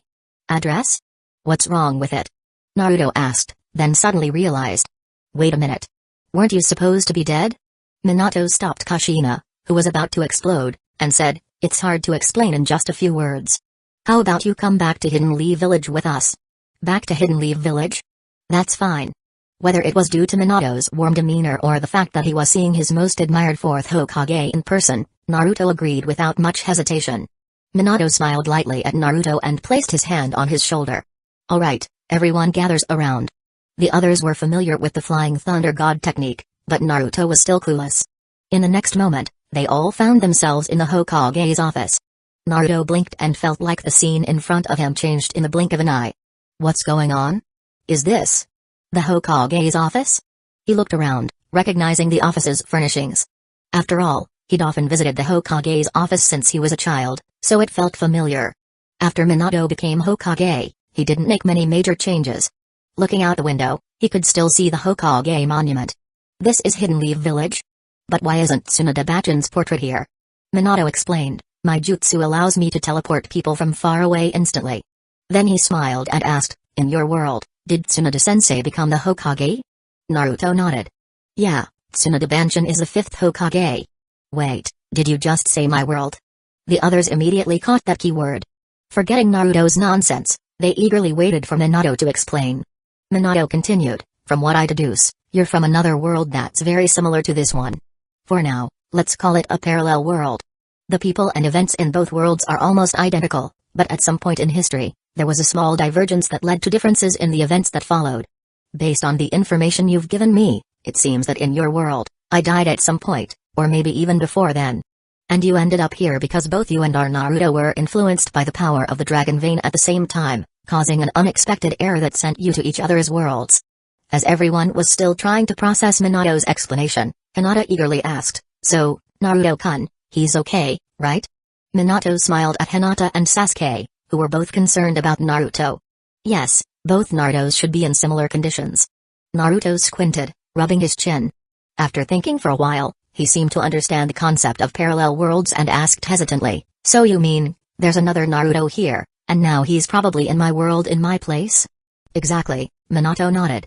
"That's why everyone initially thought you were someone impersonating Naruto." Once it was confirmed that Naruto wasn't at fault, Kushina's anger began to subside. After all, this was her son from another world. Naruto, still a bit distant from the very angry woman, turned to Minato and asked, "So how do I get back?" Minato replied, "Since the Dragon Vein's power brought you here, it can also send you back. I have confidence in my ability to use space-time ninjutsu. Would you be willing to cooperate with my research?" Without hesitation, Naruto answered, "Of course. I want to go back as soon as possible. I'm sure Captain Yamato and the others are waiting for me." Minato smiled. "Then follow me. Kushina and Kakashi, you come too. The rest of you can disperse for now." "Wait." Naruto suddenly remembered something important. "Sasuke, I have something to ask you." "What?" Sasuke stopped and, seeing Naruto's face, reluctantly decided to answer a few questions. "I want to ask why you didn't defect or how you were persuaded to come back." Naruto was still thinking about bringing Sasuke back. Since this was a parallel world, he might as well ask Sasuke for his opinion. But he was bound to be disappointed. Sasuke frowned and snapped back, "Why would I defect?" "Because Itachi killed the entire Uchiha clan except for you. You sought power from Orochimaru to take revenge on him, and then... Oi? Don't think you can say anything just because you look like Naruto." Sasuke was getting fed up with Naruto's questions. He turned to leave, and if it weren't for needing Naruto to swap places with the real one, Sasuke would have already drawn his blade. "Sasuke." Naruto reached out to Sasuke's retreating figure in vain. The others exchanged complex looks before slowly leaving the office. Minato patted Naruto's shoulder. "Looks like you've been through a lot." Naruto felt a bit down. Why did Sasuke get so angry? Minato explained, "Because the Uchiha clan was fine in this world, and Sasuke had a good relationship with Itachi. When you mentioned those things, of course, he would be upset. But I heard the Uchiha clan wanted to do something bad, so that's why." "Didn't that happen in this world?" Minato nodded. "Yes, there were signs of that, but we dealt with it very well." Naruto suddenly understood. "I see. Well, with you, fourth Hokage, I guess you could handle something like that." Kushina interjected with a smile, "It seems like you really admire Minato." "Of course. The fourth Hokage sealed the Nine Tails with his life to save Hidden Leaf Village." Naruto adjusted his forehead protector. "I have to become a Hokage as great as the fourth." "By the way, fourth Hokage," Naruto asked eagerly, "do you know who my parents are? If there's a Naruto in this world, his parents should be the same as mine." "What were they like?" "You don't know who your parents are?" Minato's expression turned somewhat complicated. "Didn't the third Hokage or someone else tell you?" "The third Hokage only told me that my parents died during the Nine Tails attack over 10 years ago, but I've never even seen their photos. I don't even know if they existed at all." Naruto's voice cracked slightly. "I really want to meet them. I really want to know what they were like." Minato's hand rested gently on Naruto's head. "Well, let me tell you. Your mother's name was Uzumaki Kushina. She had beautiful red hair and was an absolute beauty." Naruto listened intently to every word Minato said, trying his best to imagine what his mother looked like. "Your father's name was Minato Namikaze. He had the same golden hair and blue eyes as you. He was known as the Yellow Flash in the ninja world. And here in Hidden Leaf Village, he had another title, the fourth Hokage. Dad was amazing, he was." Naruto's eyes widened, staring at Minato in disbelief. "The fourth Hokage was that?" Minato pulled Kushina close with one arm around her and placed a hand on Naruto's shoulder. He smiled warmly and said, "That's us. I'm the son of the fourth Hokage?" Chapter 278. Naruto always thought of himself as a strong ninja. No matter what hardships he faced, he could always smile through them. But today, he cried. Tears flowed uncontrollably from his eyes, and no matter how hard he tried, he couldn't stop them. He wiped his face again and again, but more tears kept coming. For the first time, he knew his parents' names. For the first time, he knew what they looked like. For the first time, he heard stories about them, what they were like, and how they lived. But most importantly, for the first time, he felt the gaze of his parents. It was different from Miruka-senseis. Different from pervy sages. Different from Tsunade-bachans, or Kakashi-senseis. This was the gaze of parents looking at their children, something Naruto had longed for his entire life. He had never experienced it before. But the moment their eyes met, he knew if I had parents, they would definitely look at me like this. If this is a dream, please, let me sleep just a little longer. Naruto threw himself into Minato and Kushina's arms, sobbing uncontrollably. His shoulders shook as years of pent-up loneliness and longing spilled out. Minato gently stroked his hair, letting Naruto rub his tear-streaked face against his clothes. Kushina softly patted his back. Though this Naruto was from another world, she and Minato couldn't see him as a stranger. After what felt like forever, Naruto finally cried himself out. Looking up at them, he hiccuped and choked out, "See, can I call you?" Minato tilted his head slightly as if he already knew what Naruto was trying to say. He smiled warmly and answered without hesitation, "Of course." His gentle voice soothed Naruto's heart. Naruto looked at their encouraging expressions. His mouth opened and closed, but every time he tried to speak, his nose stung, and the words got stuck in his throat. He had called out those words countless times in his heart, but now, at the moment he could finally say them, they wouldn't come out. I. Seeing Naruto's struggle, Minato reassured him, "It's okay, no need to rush. We'll have plenty of time together. How about we go home first?" "That's right. Tonight, I'll make you a proper home-cooked meal." Kushina flexed her arm, grinning. "Home? A meal cooked by Mom?" Naruto sniffled and nodded firmly. "Yeah." The three of them left the office together. Minato deliberately walked at a slower pace, giving Naruto time to take in the sights of the village and calm his emotions. Due to the butterfly effect, many parts of Hidden Leaf Village looked different from the village Naruto remembered. There were many unfamiliar faces in the streets, but the biggest difference was the attitude of the villagers. Wherever they went, people smiled at the family warmly, greeting them with genuine kindness. Many even went out of their way to say hello to Naruto specifically, their faces filled with gratitude. Naruto, still unused to such treatment, stiffly nodded and smiled back, mimicking Minato.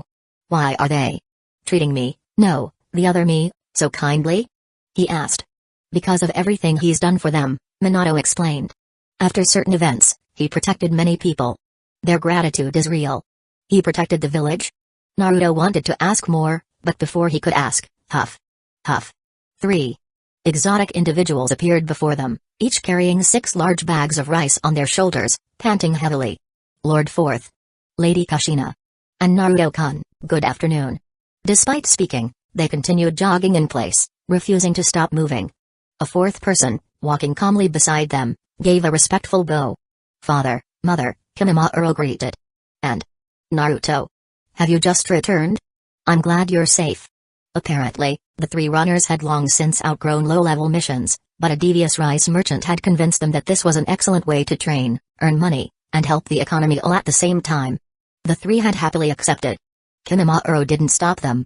It was better than the absurd training methods they usually came up with themselves. But he did plan to have a chat with that merchant later. Minato nodded. "Naruto's situation is complicated. I'll explain everything later tonight. You all carry on with your training." With a blur, the group dashed off. Naruto stood frozen. 3 thick eyebrows. No, wait, their eyebrows aren't even that thick. And was that Kimimaro? Why is he? Ahaha. A lot has happened. Kushina giggled and began telling Naruto about all the unexpected changes in this world. She also told him about Karen and Haku, so he wouldn't be too shocked when they got home. Naruto didn't know what to feel. Should I be happy? People who were supposed to die hadn't. People who should have been enemies were now family. He glanced at Minato's profile. Is this man capable of anything? As they walked, they compared the differences between their worlds and shared their favorite foods. Before long, they arrived home. Unlike the old, broken-down apartment Naruto had lived in all his life, this house belonged entirely to their family. Neatly arranged trees lined the yard. A well-maintained fence surrounded the property. The garden was tidy and welcoming. A wooden swing hung in the yard, swaying gently in the breeze. Various training tools were carefully arranged nearby. A section of the ground was marked by white lines, evidence of Naruto and Kimimura's sparring matches from childhood. Leading Naruto upstairs, Minato opened the door and, together with Kushina, cheerfully called out, "We're home." Inside, Haku and Karen sat in the living room, studying ninjutsu scrolls. Karen, restless as always, fidgeted and asked Haku random questions. Other times, she simply zoned out, staring at the table absent-mindedly. Hearing the door open, they quickly stood up. "Welcome home," they responded in unison. Minato removed his shoes and hung up his Hokage robe. Kushina did the same with her flak jacket, both moving naturally into the house until they noticed Naruto had stopped at the entrance. "Naruto?" Kushina asked, concerned. Haku and Karen also turned to him, puzzled. Naruto stared at his feet, hesitating. Finally, he lifted his head and, in a small voice, murmured, "I'm home." Minato and Kushina blinked, then exchanged a glance. Smiling, they replied in unison, "Welcome home." Naruto's eyes burned again. His chest tightened, and his heart pounded. Something inside him ached a longing finally fulfilled. As if trying to reassure himself, he clenched his fists, took a deep breath, and said it again, this time louder. "I'm home." Even though they didn't fully understand what was happening, Haku and Karen quickly joined in. And this time, the response came from 4 voices at once, "Welcome home." Chapter 279. Naruto stepped inside, hesitating slightly as he looked around. This place was completely different from the tiny, run-down apartment he lived in. The living room was spacious and well-lit, furnished with a comfortable sofa and coffee table. Near the kitchen window, there was a long dining table, perfectly placed for someone in a hurry to grab breakfast and leap out the window. Against the entryway wall, there was a display cabinet filled with photo frames, and several larger pictures hung on the walls. Naruto's gaze was drawn to the photos. He examined each one carefully, almost subconsciously imagining himself in them. Was this what it was like to grow up in a loving home? "Karen, Haku, come help me in the kitchen." Kushina's voice snapped Naruto out of his thoughts. She led them away, leaving Minato and Naruto alone. Minato noticed Naruto's interest in the pictures and smiled.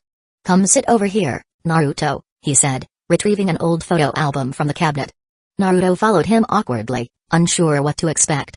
They sat side by side on the sofa, and Minato slowly flipped through the pages. "This one is from Kushina and I's graduation," Minato explained. Then, he leaned in conspiratorially, covering one side of his mouth as if sharing a secret. "Did you know? Back then, everyone called Kushina the Red Habanero. She used to beat up nearly every boy in our class. When she lost her temper, she was terrifying." "Eh?" Naruto's eyes widened. He knew Kushina had a temper, but after seeing her be so gentle and caring, he had almost forgotten about it. Suddenly, he recalled what Shikamaru had once said, "Mothers are the scariest creatures alive." As Minato continued turning pages, Naruto's suspicion grew. If this world's Minato and Kushina were identical to the ones in his own world before their deaths, did that mean his mother would have also chased him down with a frying pan if he misbehaved? Minato chuckled. "This one was taken on our wedding day. What do you think? Isn't your mom beautiful?" The photo showed Kushina in a stunning wedding dress with a joyful smile on her face. She held a flower bouquet in her right hand, while her left hand was lifted in Minato's grasp. Minato, dressed in a white suit, wasn't looking at the camera. His gaze was entirely on Kushina, filled with warmth and love. Naruto's throat tightened. It was a beautiful moment, one he never got to witness in his world. "Yeah," Naruto nodded. "Mom's really pretty." Minato grinned. "And your dad's pretty handsome, too, right?" Naruto laughed. Yeah, you're cool too, Dad." "Good answer." Minato patted Naruto's head. "But trust me, you're going to be even cooler than me one day. That's what it means to surpass the previous generation."